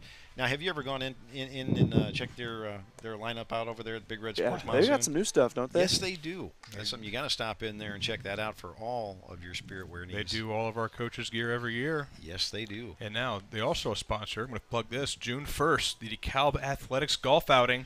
Awesome. Make sure the spaces are filling up fast. Sponsors are rolling in, and we're really excited to have a good round of golf, in which I'll be golfing with the Pettises, both Wendy and Scott, and my wife Jackie. You know, for folks that are interested in attending that and haven't been to that before, Coach Kemp, who can they contact? How can they find out more about that? Well, selfishly, they can contact me so I can say that I got them into the golf outing. But the more convenient way would be to contact Coach Chris Rhodes at crhodes, H-R-O-D-E-S, at DeKalbCentral.net. You can also find the information on Facebook. Just Google or just Facebook search the DeKalb Athletics Golf Outing. I tell you what, the prizes, not necessarily the prizes, the giveaways this year, I just got a sneak peek. Those are from Big Red as the part of their sponsorship for the event. And I tell you what, they are worth the entry fee to the outing. Awesome. And you get to hang out with me, which I'm sure some people will just pay $400 not to. And Turnbull fires one in there, but he's just off on that one. 1-0 goes the count to Williams.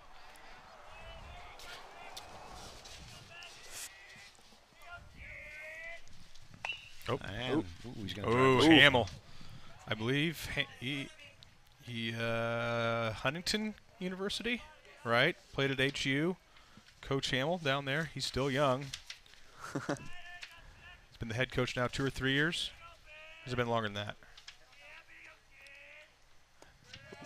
That one's going to come in low.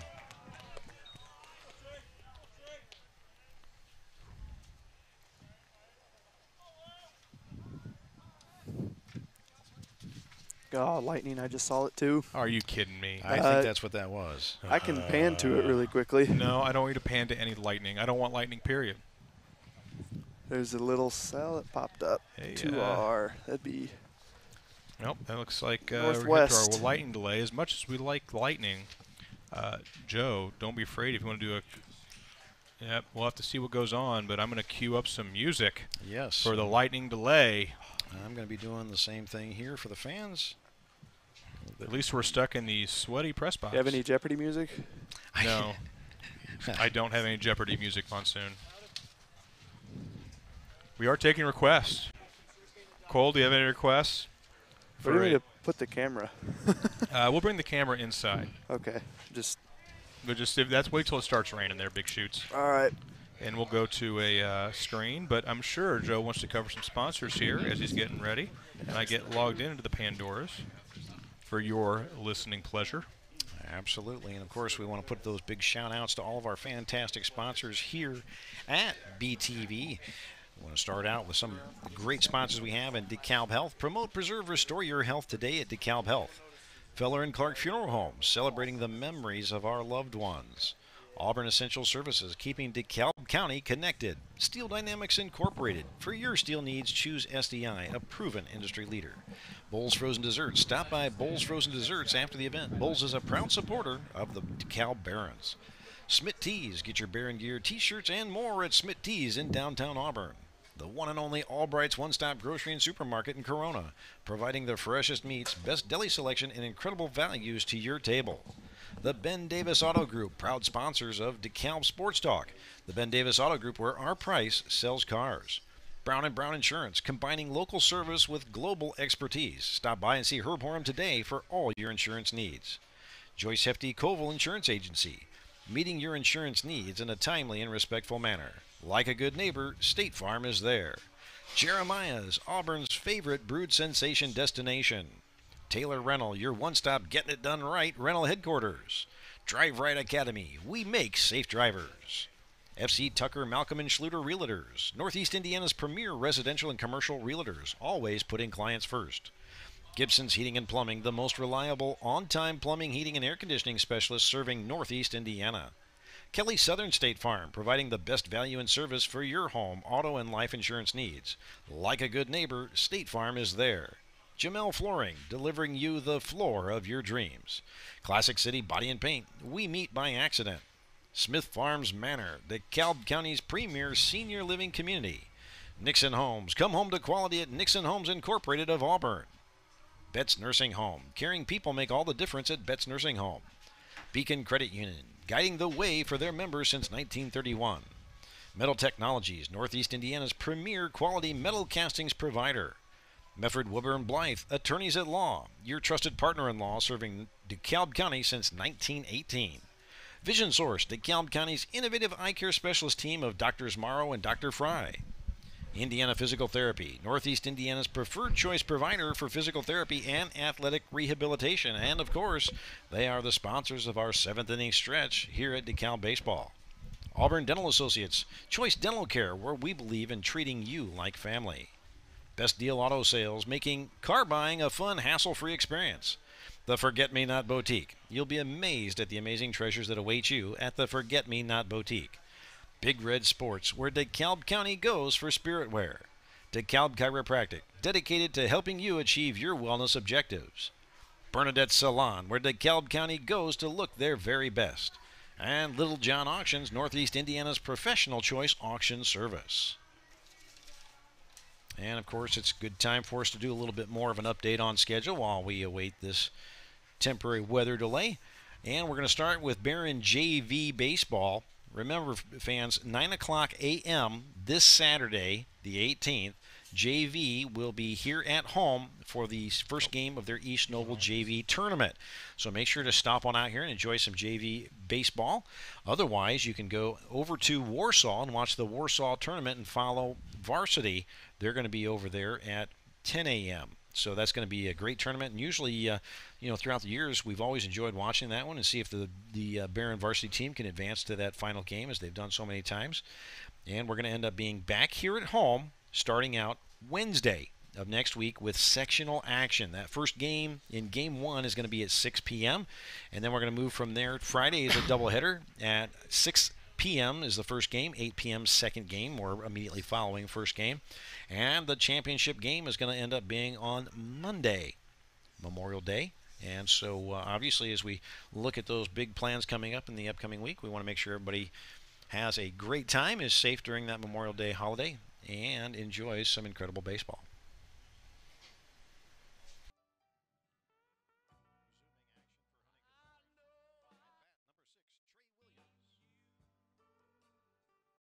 All right, and we are back.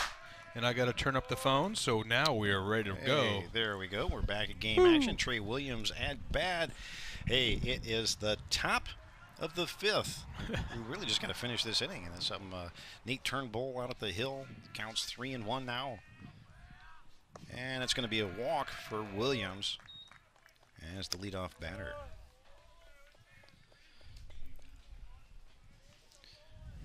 Next up for the Vikings, number 3, Keegan Bartram. The way this one, I'm going to start the top right after raiding away. Come out and walk the gentleman. That's okay. Ooh, big league over there.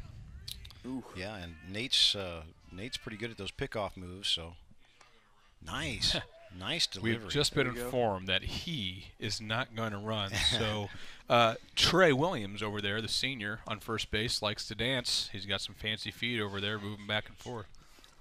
So more taunting than anything else down there. I think that's for being informed by the Huntington North faithful. Oh, hard hit ball, drive down the right field line. Dalton Smith chasing. That might bring him in. Oh, come on, Dalton. He's got a relay. He's going to go. Bartram rounding, getting to second. Oh. Williams at third. Cut it off just in time. That was close. Stand-up double. Well, that was a great little series there for Huntington North. Starting things out with Williams getting on base. And Bartram taking a shot.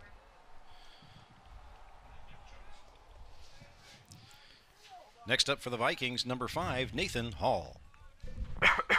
And, of course, Turnbull now with nobody out and runners on second and third finds himself in an early pickle here in the top of 5. And from the stretch is Turnbull.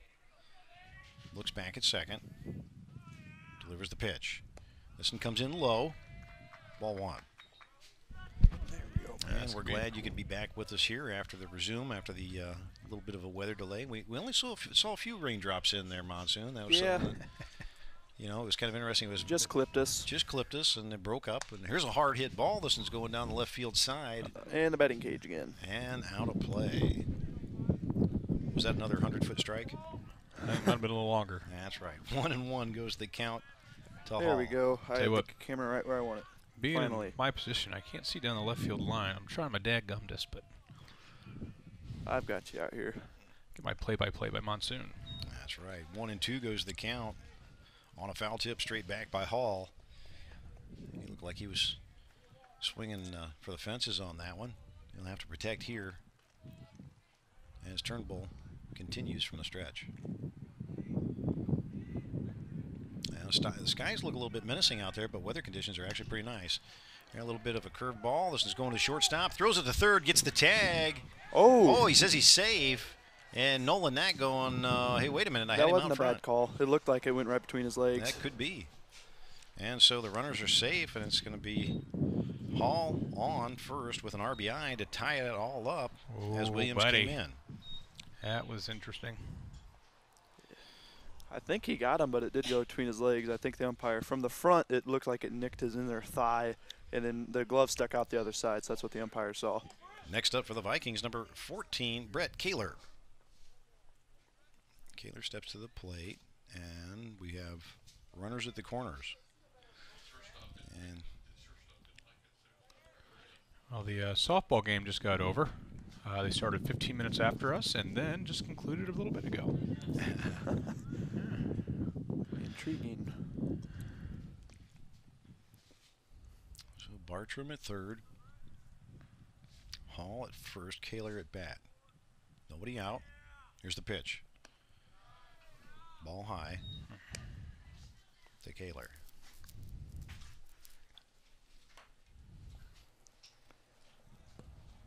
And the infield umpire was in between there, was talking a little bit to shortstop. Didn't necessarily agree with that call. Ball on that one, 2-0. Sectional. Oh, that's right. Okay. And, of course, in between that weather delay, I had a chance to talk to one of the BTV faithful. Joel Feaster was out there in attendance enjoying tonight's game. He had asked if he was in some way some kind of talisman or omen for bad weather or rain, since the last few games he attended all ended up with some of that weather. And I had to tell him, I said, you know, I don't think it had to do with your attendance, Joel. So for some reason, just about every game we've had out here has had some kind of chance of inclement weather associated with it this past spring. It's been a wet one. Feel bad for those track folks. Well, the toughest part was getting all the animals off the field when they got off of the boat 2x2 out here just last week. Here comes a pitch from Turnbull, and it's right up the pike on an automatic. 3-1 goes the count. That was take all day, wasn't it? Yeah. 3-0, you almost put the bat on your shoulder. Here's the pitch, and that's going to be a walk. Outside. Keeler will take his trip down to first base, and that's going to bring up our next batter. Now batting for the Vikings, number 4, Brooks Nicely. All right. Last time up, Nicely doubled up and got an RBI in the top of the third. So this is going to be his first appearance to face off against Turnbull. Turnbull with bases loaded, nobody out. Strike. Good Throws pitch. a strike one. 0-1 the count. Turnbull finding himself in yet another jam, but staying poised up there. See if we can get the first in this series. There's ball one. That gets by Novak, and that's going to bring in a runner. That's the go-ahead run by Bartram. 8-7 now, your current score. And that will advance on the pass ball the other runners to second and third, respectively. Not been a solid night for the Barron pitchers. Now you can accept giving up contact, but a little 2 hit by pitch and a whole fistful of wild balls so far. And stepping off the rubber is Turnbull. Wants to gather his thoughts there a little bit and make sure that the runners are forced back on base. As Jared Hamill talks to Nathan Hall. Here's the pitch. Right up the rebound. A nice one. 1 and 2 as it goes back to a pitcher's count. Well, he lost the force out at every base there in that wild pitch. So obviously giving up the run's important, but losing those force outs around the diamond is hard. There's a delivery. Ooh. And it was ball outside on the waste pitch. Good idea. Just trying to see if he can get nicely. See if he'll come around and try and chase something. Nicely doing a good job at bat, staying off of that. Hall at third with a leadoff. Conservative leadoff at that. Here's the pitch. Right up the breadbasket. And hey, now we got a backwards K and on a drop third strike. It's a throw from Novak. All right. Much needed first out. There we go. Getting the Mo back, baby. Now batting for the Vikings, number 9, Austin Oswalt. Oswalt steps into that left-handed batter's box.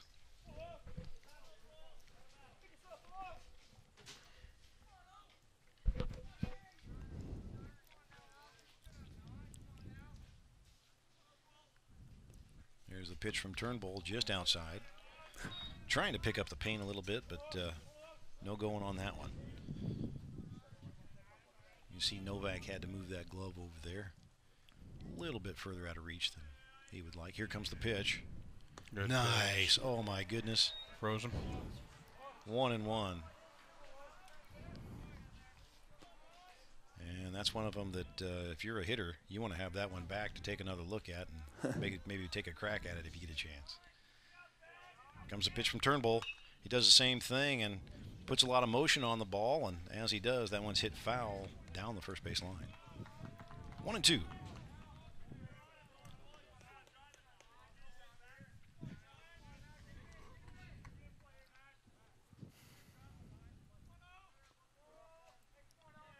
Turnbull agrees with the pitch call. From the stretch, here's a delivery, and gets him on the fastball. 2 strikeouts in a row. 2 on, 2 out. And that's going to bring up our next batter. Now batting for the Vikings, number 1, Matt Schnepp. Schnepp last time up. Got hit by the knack attack there on the fly from third. He's going to be dreaming about that tonight. Here comes the pitch from Turnbull. Right up the middle.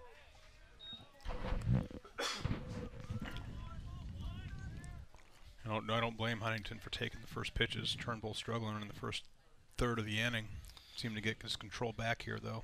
Well, it's not always easy to come back after a rain delay. You pretty much lose all that momentum and that motion that you end up having. There's a pass ball. Gets past Novak. Get there. And that's going to bring in number 5, Nathan Hall. He's able to score on that one for run number 9.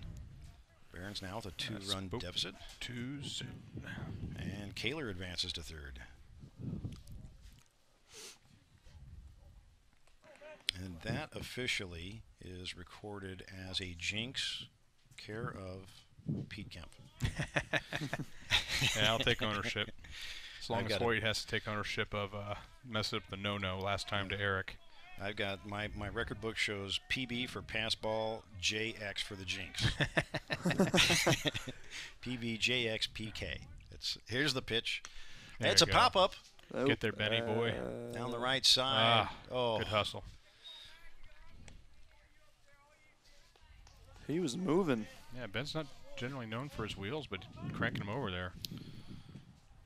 Well, if you consider basically his tall height and the length of his stride, for every step he takes in his run, it takes me 5. So you can make up a big distance quick. The engineer keeps coming out. That's right. Here comes the pitch. And it's fouled straight back. All right, 1 and 2. Turnbull, let's do this, baby.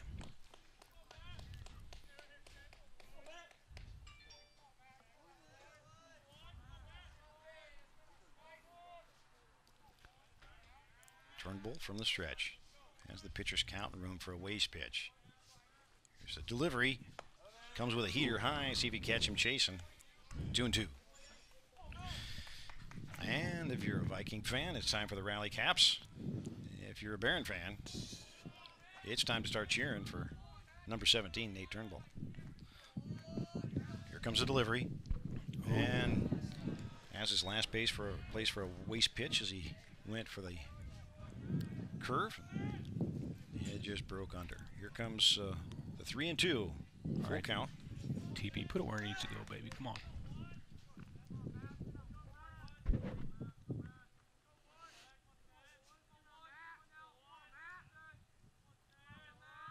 There's a delivery, there fastball. Strikes him out. And he catches him looking as well. And that's 2 backwards Ks and 1 forward. Has 3 in a row. Takes out the bottom of the order for Nate Turnbull. Barons have to go to work here in the bottom of the 5th. Barons beating themselves tonight. They are, but you know, they got time to make it up. The great thing about this is they've got an opportunity to see if they can turn it around here and make it all come together. Ooh. The humidity setting in here inside Cecil Young, or no, I'm sorry, Bill Jones press box. Yes. The droopy fan I don't think works anymore.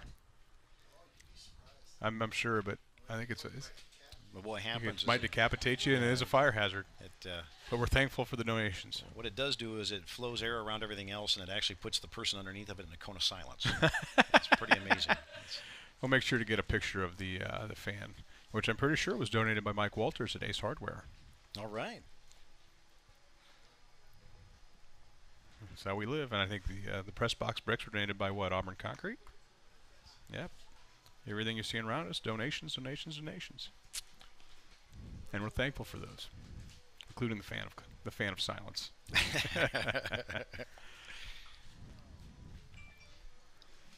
Pontoon, what do you think? Sorry, I was stuffing my mouth with popcorn. I saw that. That's why I figured I'd ask you a question.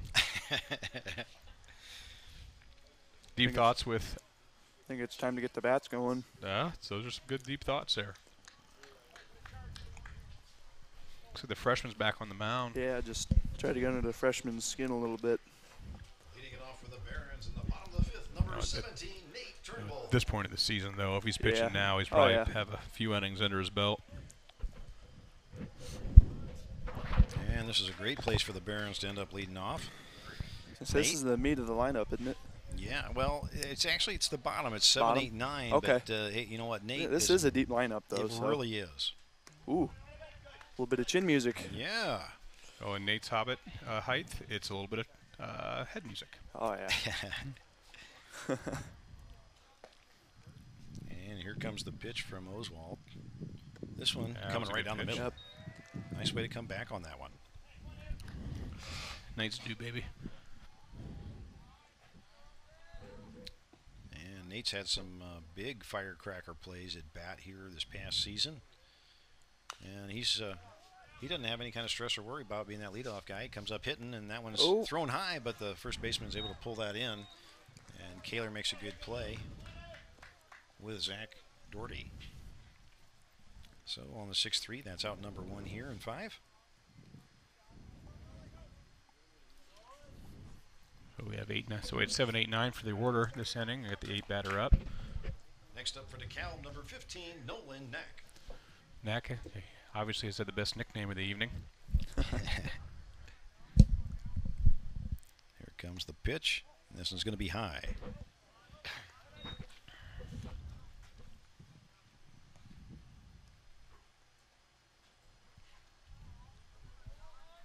And on deck, of course, is Dalton Smith. This one comes inside. He turns on it. That's going to go foul. 1-1. Chipping it away.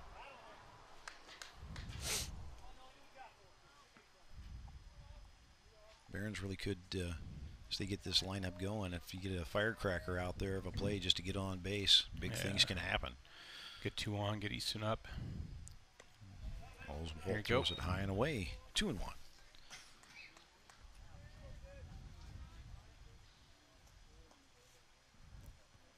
And the pitchers, for the most part tonight, really do take an awful lot of time as far as in their wind-up or their presence, their timing at the hill. Oh. Swing and a miss, just behind on that one, 2-2, but he really wanted that. Yeah, he took a big whack at it. Well, he checked himself halfway through. He was thinking off speed, and you kind of saw him when he just released his hands through, and he knew he'd mistimed it.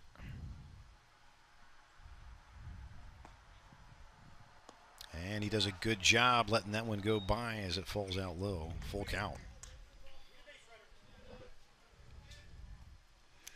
lot of pitches tonight, a lot of high counts.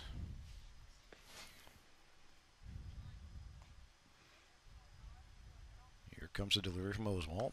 And hanging with it. Fouling it out, it's Knack. Staying alive. And it's interesting because I think, as we hear, Huntington has a game tomorrow night and doubleheader Saturday. So they've got 3 more games in the next 2 days. So that impacts your pitches right there. And tonight, a lot of guys throwing a lot of pitches.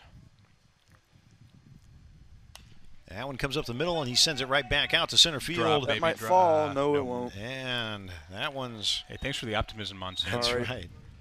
He's that right one, under it, and that's my bad. That one's picked up by Matt Schnepp out in center. Could have been a blooper. But overall, a good at bat for Knack. Next up for the Barons, number 10, Dalton Smith. Okay, so All right. 2 away. Barons trail by 2 here in bottom of 5. Smith, his first attempt to bat against Oswald. Yeah. Nice pitch by Austin. It's again from the windup. Goes Oswald. Here's the delivery. This one's going to be low. 1-1.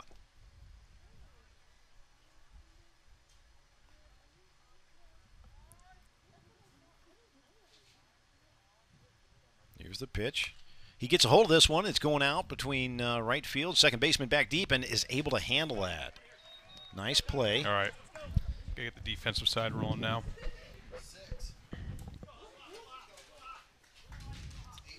And we're going to go to the top of the 6th. And like we just heard, we are now starting at 8 o'clock. I do need to check the battery. I'll be right back.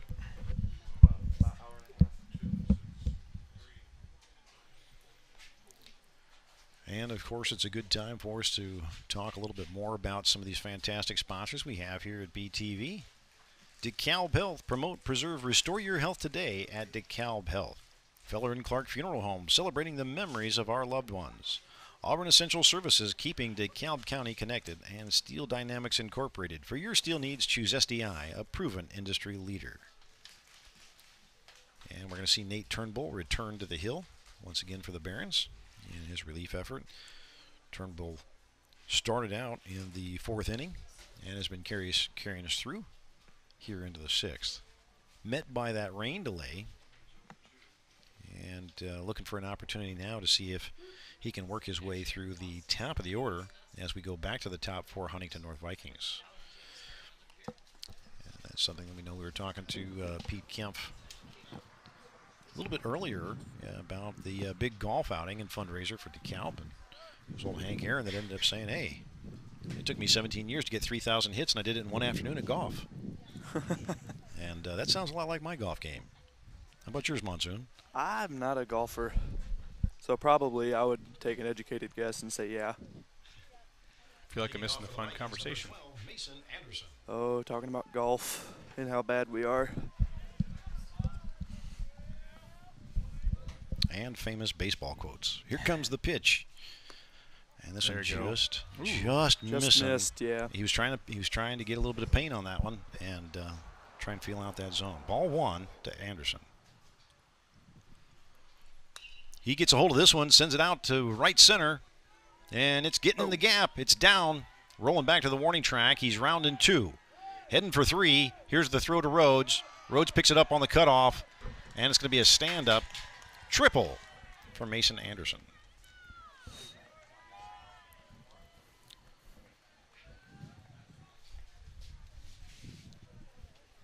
Now batting for the Vikings, number 2, Zach Doherty. And Doherty last time at bat in the 4th inning, grounded out to shortstop on a great play by Ace Emke. Here comes the delivery. This one is going to be hit by pitch. The ball is called time. The runner was trying to advance there from third base. And so we have runners at the corners, nobody out.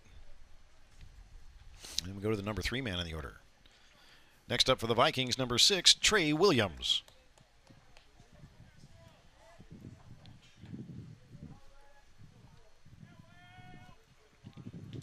And so similar to the 5th inning, Turnbull finds himself in yet another jam. Looks at first. Here's the throw. Ooh. That one not missing by much, but coming in low. It's a good pitch. Monsoon, we have any action out there in the bullpen? No, not currently. No, I think so. Steele was warming up earlier, but again with the rain delay, it was probably like 45 minutes ago. And the wind seems to have died down a little bit, but there's still a gentle breeze coming in That's from home plate, pushing out behind the dugout. It sure is. And going down the first base visiting side, out of play. 1-1.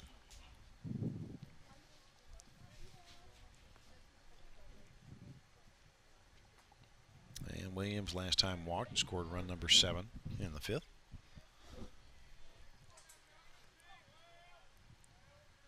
Turnbull goes high on this pitch. 2-1.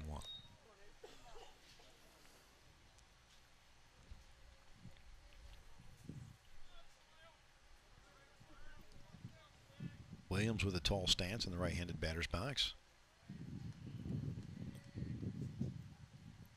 Turnbull from the stretch. This one gets pulled down the right field line. It's going to go foul. Yep. Evening up the count, 2-2. Turnbull is struggling in that dreaded first out, man. Well, as we saw in the last inning, once he gets past that hump, it's usually easy work. So hopefully I can turn 2 here. He had to do all the work from the hill last inning. Here's the delivery. This one coming in low. Novak keeping it in front of him. Full count. Trey's definitely earning his pay this evening. Yes, he has.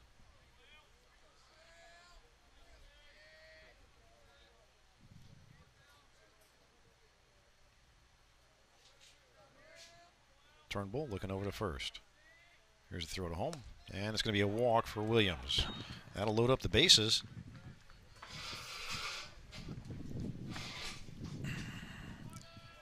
Next up for the Vikings, number 3, Keegan Bartram. I'm going to go talk to Nate really quick.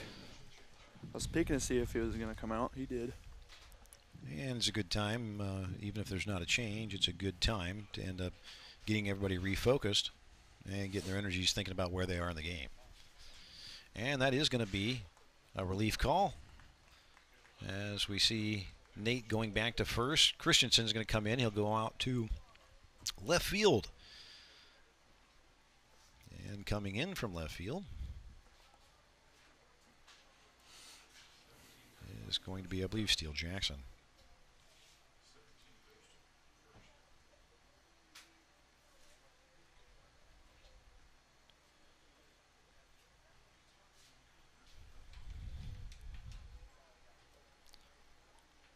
Warming up on the hill for the Barons, number 14, Steele Jackson.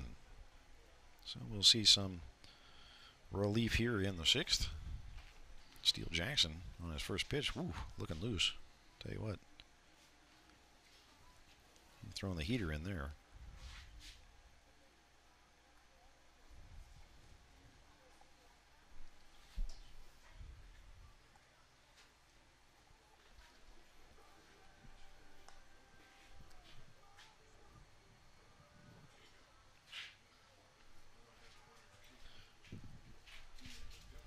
And it's a good time for us to talk a little bit more about some of these great famous baseball quotes. And one of these yogiisms that I absolutely love is Little League Baseball is a very good thing because it keeps the parents off the streets. Yeah. And another one, yogis. For all 90 games a year. That's right.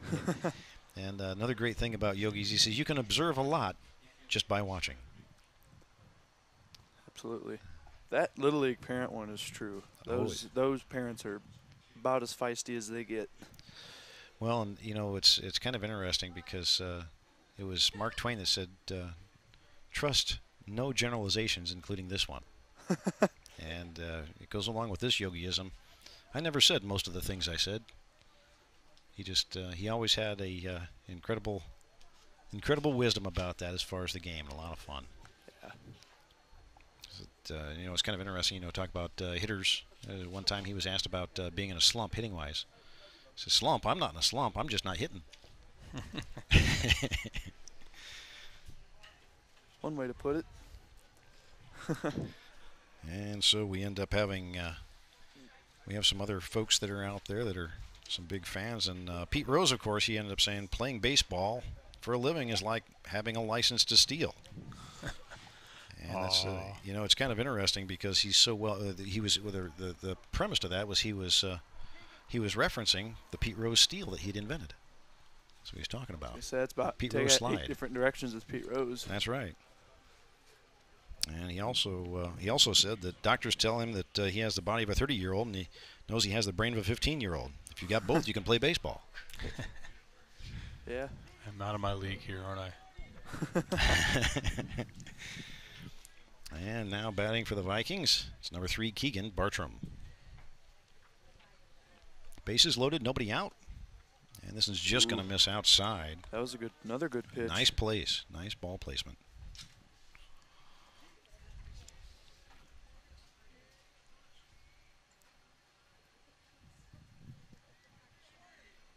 Firing, Steele Jackson. Big swing by Bartram and a miss. 1-1 the count.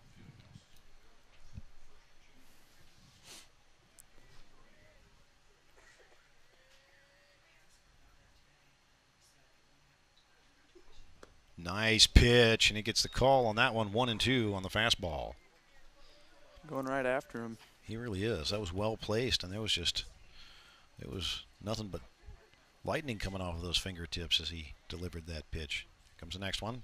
He's going for fire there, and Novak keeps it down in front of him, but it bounces off the ground near the plate. 2-2 the count.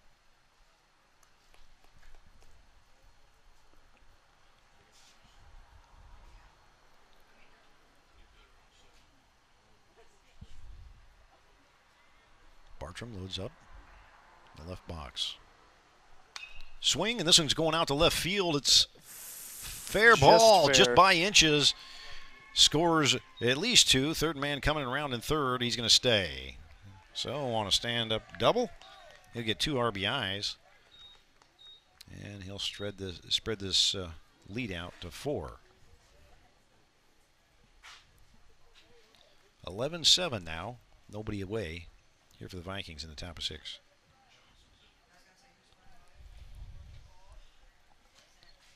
Next up for the Vikings, number 5, Nathan Hall.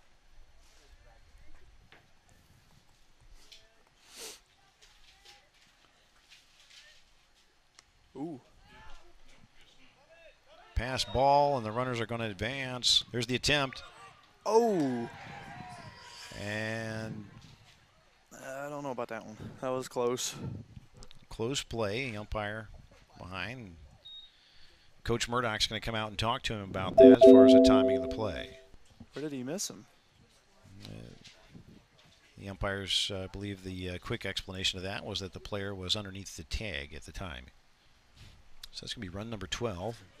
Extends their lead out to 5 right now. 12-7, the current score. Runner advanced to third base is Bartram on the pass ball.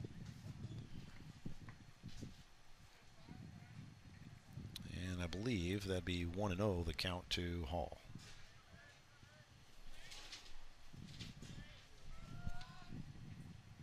There's a big swing here by Hall. It's going to foul tip straight back. 1-1 now the count.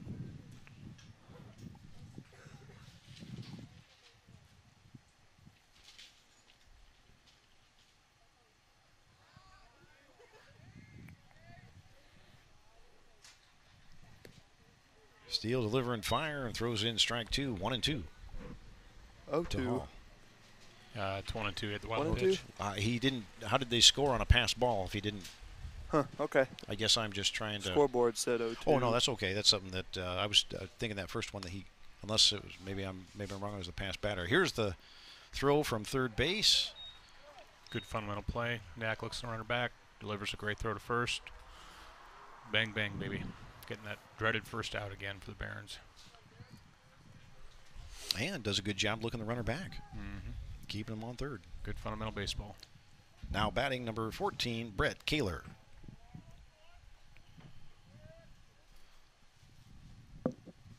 Here's a delivery by Steele. Just misses low on this one.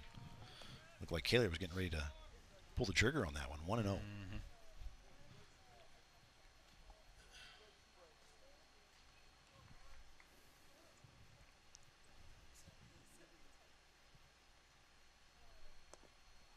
This one coming in low and inside. 2-0 now to Keeler. Steele Jackson doing a good job throwing those fastballs. He's trying to work his way around that plate as Novak frames it up. Here comes the pitch. This one coming in just low. 3-0 now to Keeler.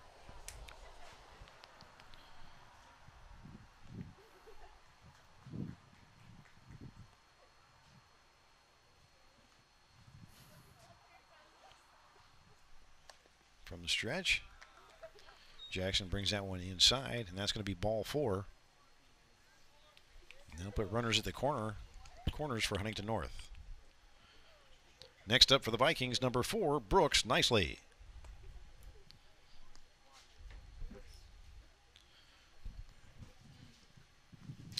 And Nicely, of course, it was back in the 3rd inning, picked up that double with the RBI, and struck out 2 other appearances.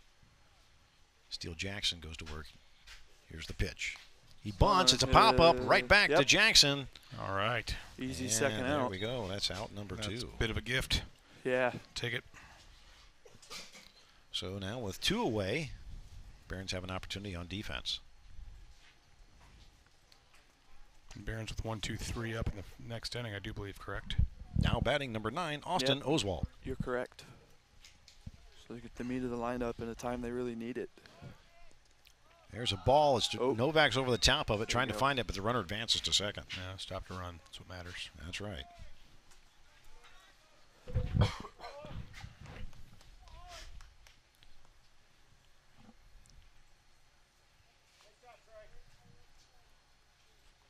And Novak gets a fresh baseball here from the umpire.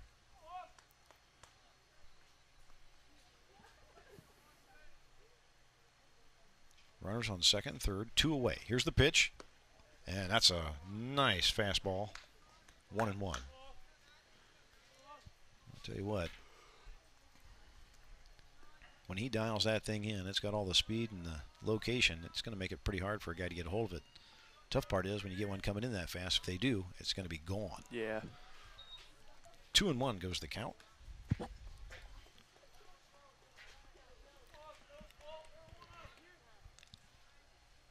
And we're seeing some bullpen action going on for the Vikings. Warming up now between innings, and here's a foul tip right at the plate. 2-2. It looks like that's Zach Doherty warming up once again down in the bullpen for the Vikings. So up 5 runs. You think they continue to pitch the freshman? Well, like you said, they have like 3 back-to-back games, so trying to spread out the pitching a little bit. And you might just want to end up going to a little bit of a closer too. So it's hard to say. True. Kind of rotate based on pitch count. Another close pitch there, just missed as well. Yeah, not far off the mark on that one, but it loads up the count.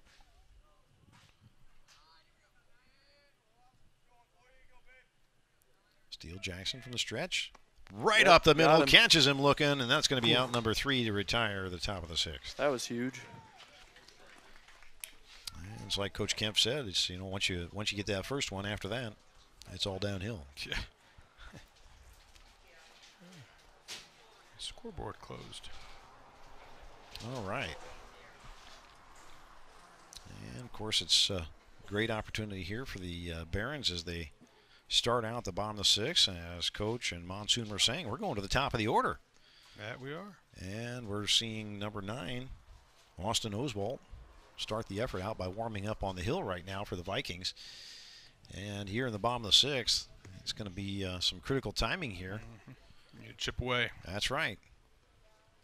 No time like the present to get on base and work yourself around till you get on home. Freshman back in. I think Easton, we went back to his 2nd round through the lineup, so Easton's seen him once. Am I correct in saying that? Oh, for Rhodes, yeah. Basically, if we take a look at what he was doing here in the game in the 1st inning, he flew out to left. He walked in the 2nd inning, got to second base, and in the 4th inning, he was basically he got that single, that really oddball single, if you will, and the fielder's choice. But he was able to get around the bases and score run number 6. You know, one of the things that's kind of interesting is you know, you watch him, especially after going after that first one like he does. You know, see how hard he swings for it as far as hitting a home run. Mickey Mantle once said, somebody once asked me if I ever went up to the plate trying to hit a home run. He said, yeah, sure, every time. Nothing to it. Nothing to it, right? Leading off the bottom of the 6th for the Barons, number 5, Easton Rhodes. And Rhodes will step in the left-handed batter's box and get things going for the Barons here. See if he can tee off and have some fun. Here's the pitch from Oswalt. This one misses outside and low. It's not like Easton to restrain himself. And Big E steps back up there. Here's the pitch. Yeah, he takes a cut at that one, righteously so. Foul tips it straight back. 1-1.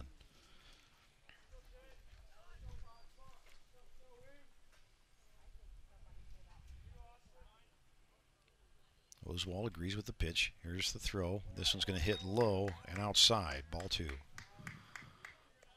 Kind of hit the front corner of the plate and bounced back.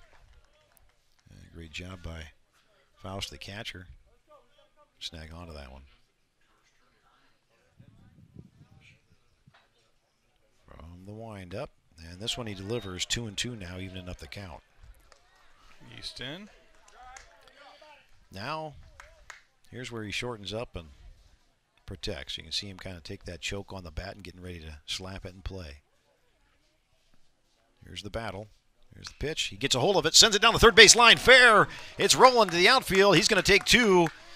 And he's digging it out. And here's the slide. He's safe. Oh, ball wow. Gets past Great his play shortstop. by the second baseman. That was a great play to back up that throw. Oh. And a great at bat and a great piece of hitting there by Rhodes. Picking up a double to start things out. Lead it off for the Barons.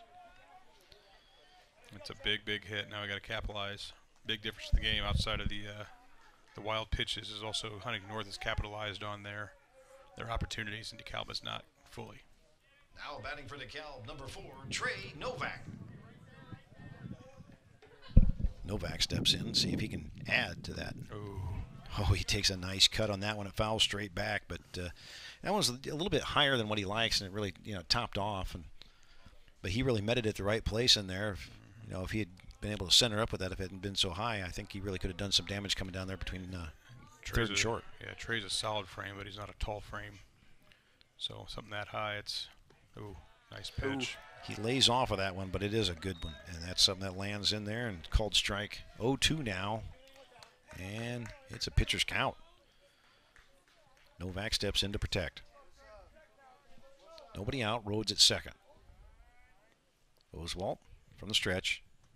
Goes high. Nope, he didn't go. And Novak wisely lays off of that one. He wanted it, didn't he? He did. Did they come back to it, or did they go back to the off-speed?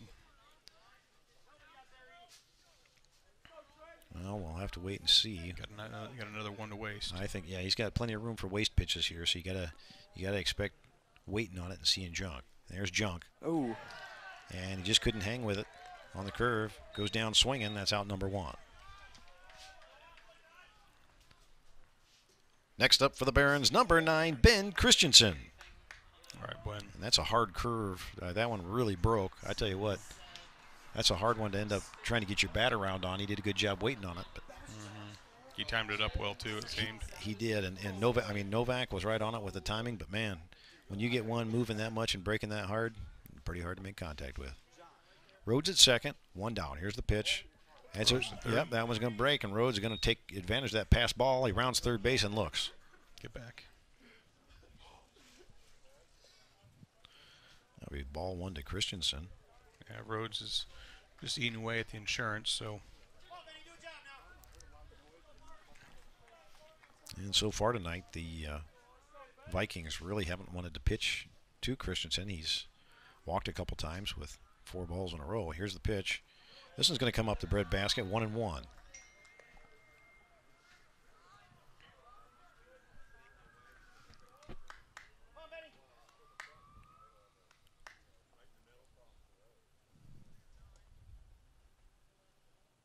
Here's a delivery. I This one got pops up to the left side. Down behind third base. Oh, Shortstop nice making a play.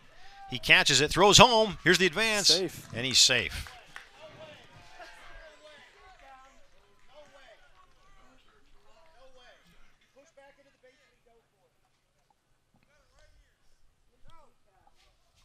And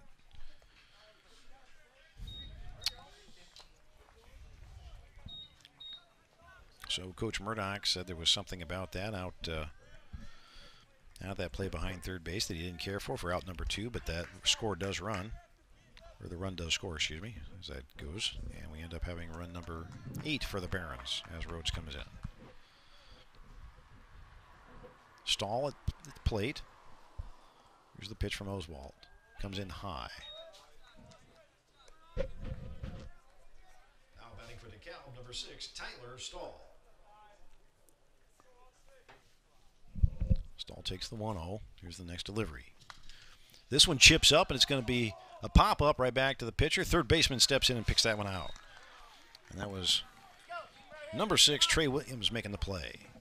Got one back, but not exactly what we're looking for in that inning. And the Barons find themselves in a 4-point deficit as we go to the 7th, and it's time for that 7th inning stretch. And as we look at the 7th inning stretch, it's time for us to put a big shout out to our great friends and sponsors of the 7th inning stretch, Indiana Physical Therapy. And here at the ballpark, we're playing Take Me Out to the Ball Game. And of course, our good friends at Indiana Physical Therapy, Northeast Indiana's preferred choice provider for physical therapy and athletic rehabilitation. And they want to remind you, as we practice the 7th inning stretch, it's time for you to practice your 7th inning stretch. Stretch out, get limber, get safe, get healthy. Indiana Physical Therapy. Right here at DeKalb Baseball.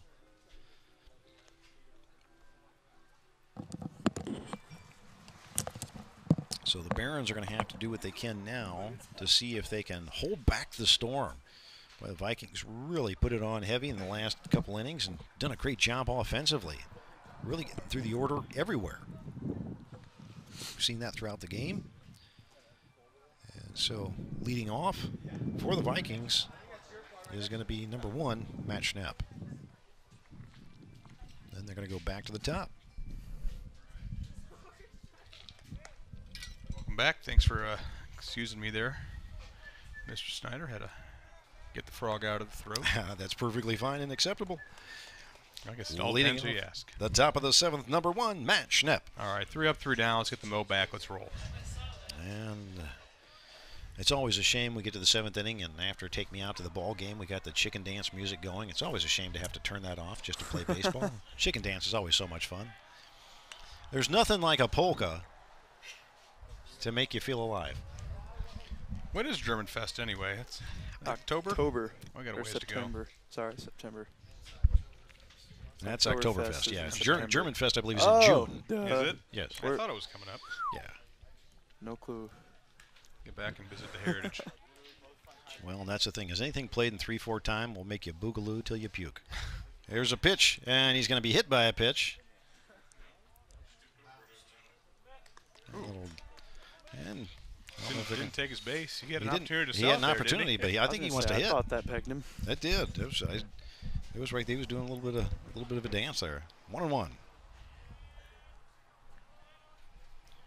There's a delivery by Steele. This one just missing low.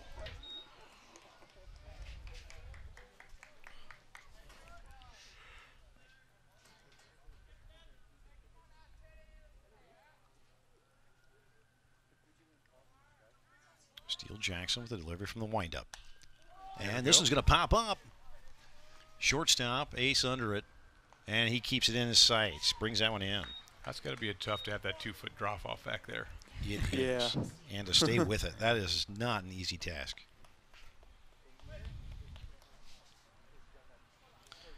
Next up for the Vikings, number 12, Mason Anderson.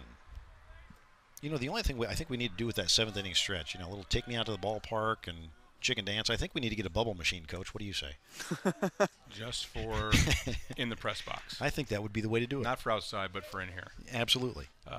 Bubble machine, maybe some strobe lights. I like it. Some of the remix or something. electro-technic music the kids listen to nowadays. A little bit of laser show with a disco ball and some bubbles, and that just, yeah. You know what? What else do you need? And then you throw on the chicken dance, and all is right. Glow lights. That's Glow right. lights. You guys are onto something.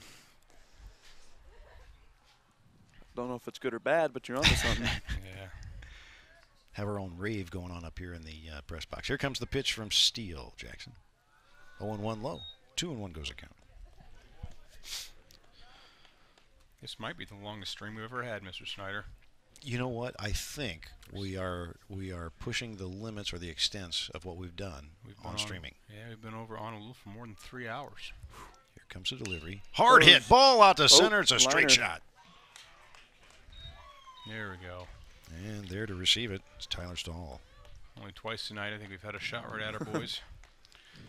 That was a heck of a shot, too. That came off the bat. Yeah, I don't think Tyler had to move for that. I think he took 2 steps forward and caught it. Next up for the Vikings, number 2, Zach Doherty.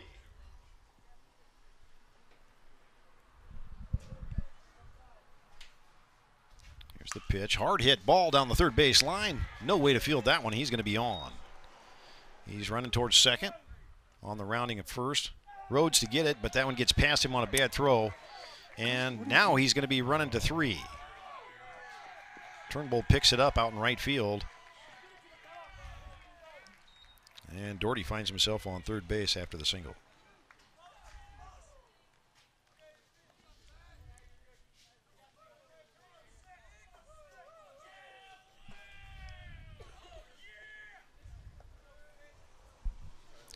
Next up for the Vikings, number 6, Trey Williams. And the last 2 at bats for Williams. Put him on base with a walk. Prior to that, he doubled with 2 RBIs and struck out in the first. Steps up to the plate. Here's the pitch. This one coming inside. He's hit by a pitch on that first one. Just grabs his jersey. And so he's been basically on base with a walk 3 in a row. Last 3 appearances. Next up for the Vikings, number 3, Keegan Bartram. Bartram now with runners at the corners. 2 away, top of 7. All right, let's get the third now.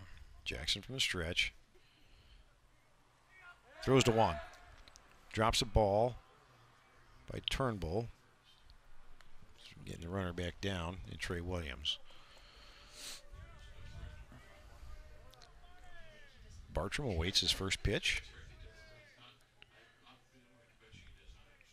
Here's the pitch, and this one's going to come in low. Novak holds it, prevents it from getting by. Want to know the count. And as we look out onto the field, we've actually had other than the one weather delay that we've had, a pretty good stretch of weather compared to what we were seeing on the radar previously. Swing and a chip for a foul tip going down to the home dugout. And we end up seeing what appears to be the course of the full moon coming in soon.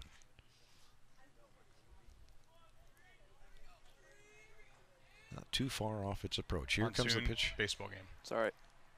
And it's another chip shot straight back. 1-2. It's a nice moon monsoon. We can look at it after, okay?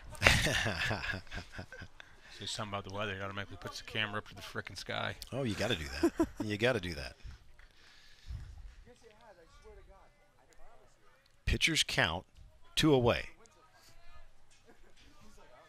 Jackson has room for waste pitches. They dig this one out of the ground, chips it, picked up by Rhodes on the 4-3. That'll end the top of the 7th.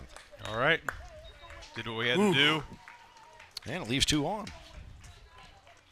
Wasn't pretty, but now let's get 4 back. Can I pan to the moon now? You can pan to the moon now, Monsoon. You absolutely can. But in the middle of action, let's not pan to the moon, bud. All right. Is that all the zoom you have? I can go further, but I'm just trying to keep it in shot. I can go there you go. That far. There you go. That's a very nice moon. Woo. I'm okay with it. Oh, my God. And we're going to see Austin Oswalt return to the hill once again for the Vikings. Would not be surprised if we end up seeing Doherty, since he has been warming up out there, trying to get his arm loose from the bullpen in the event that he does get called in. And of course, Doherty probably doing that in between innings, being that he's usually out there at shortstop. And leading us off this inning is going to be number 14, Steele Jackson, number 5 slot in the lineup. He'll be followed by Eric Emke and Nate Turnbull.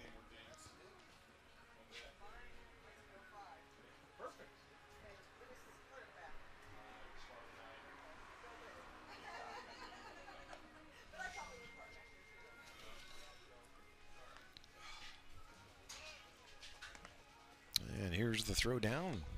We're getting ready for the bottom of the 7th. Barons need to get 4 back just to keep it alive. All right. No better time than now to get it back. I think we're going to use all our data on our 4G jetpack here.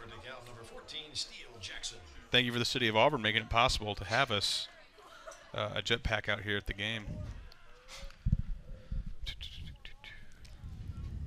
Jackson steps up into the right-handed batter's box. Here's the first pitch from Oswalt. This is going to be high and outside. All right.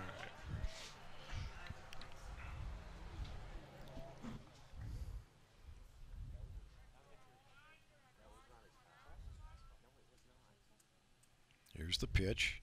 Swing and a miss. 1-1.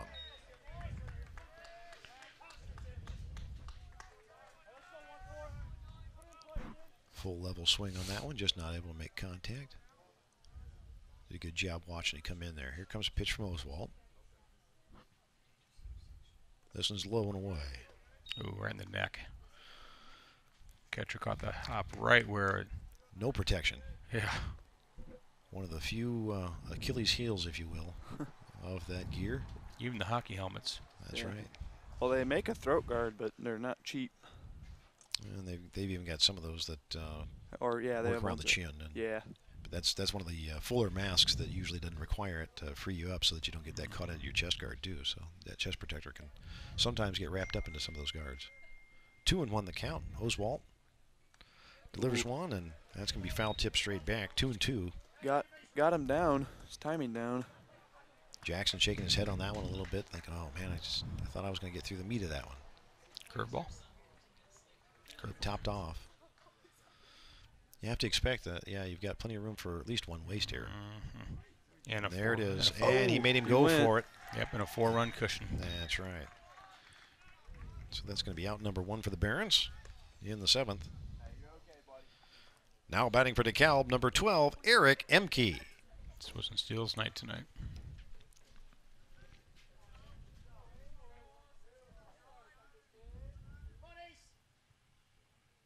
Here's the delivery. A nice pitch. Boy, I tell you what, that one, that wasn't one. That couldn't have been off by too much. It really broke pretty good coming across that that line. 1-0 the count. Nice job by Oswalt. Here's the delivery. There's a swing and a miss on that one. Comes in lower. Emke loading up and had a good fast bat on that one. But did a good job swinging through. Here comes the pitch from Oswalt. Once again from the windup. Emke waits on it, able to make contact. It goes out to the fans behind home plate.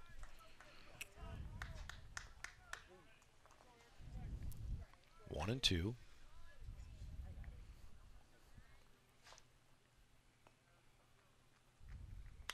Low pitch, swings to protect, and that one's foul tipped out of play, and it goes behind the visiting dugout. But new life as Emke gets a chance to go back to bat.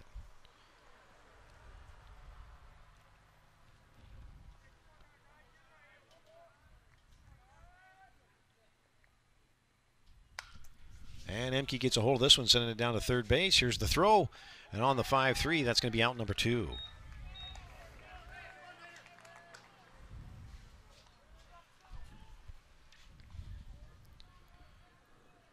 Next up for the Barons, number 17, Nate Turnbull.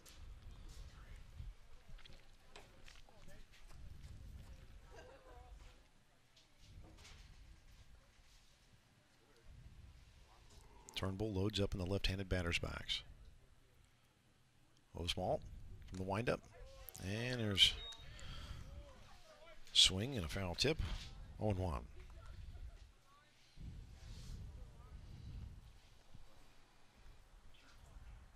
Turnbull loads up again, ready for the next pitch. Here's the delivery from Oswalt. He swings full on it, but it pops up going behind third base. And shortstop is in on that one, and that's going to be the game.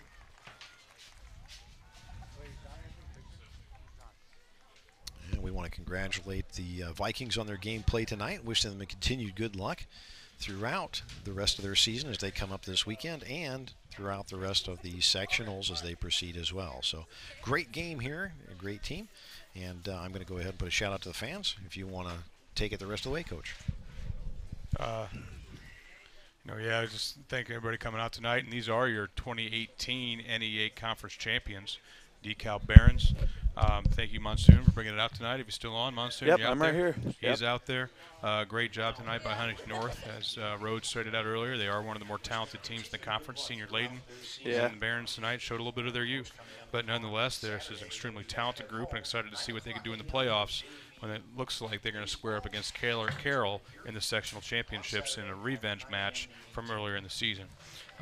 We wish them luck this weekend. Monsoon, you got anything for go to the order? No, just happy to be here tonight. This was fun. I've not been at a baseball game in a while. Well, maybe if you want to come back, we can be at the sectionals next week. Don't be afraid. We're going to have our coverage ready to rock as our Barons fight to win a sectional championship. Thank you for tuning in for the almost 4 hours tonight, and we look forward to seeing you next time. And as Joe always says, how's that go, Joe? Don't stop till the whistle blows. Well, that is don't stop until the whistle blows. And with that, Monsoon has it right. Absolutely. With that, we say good evening.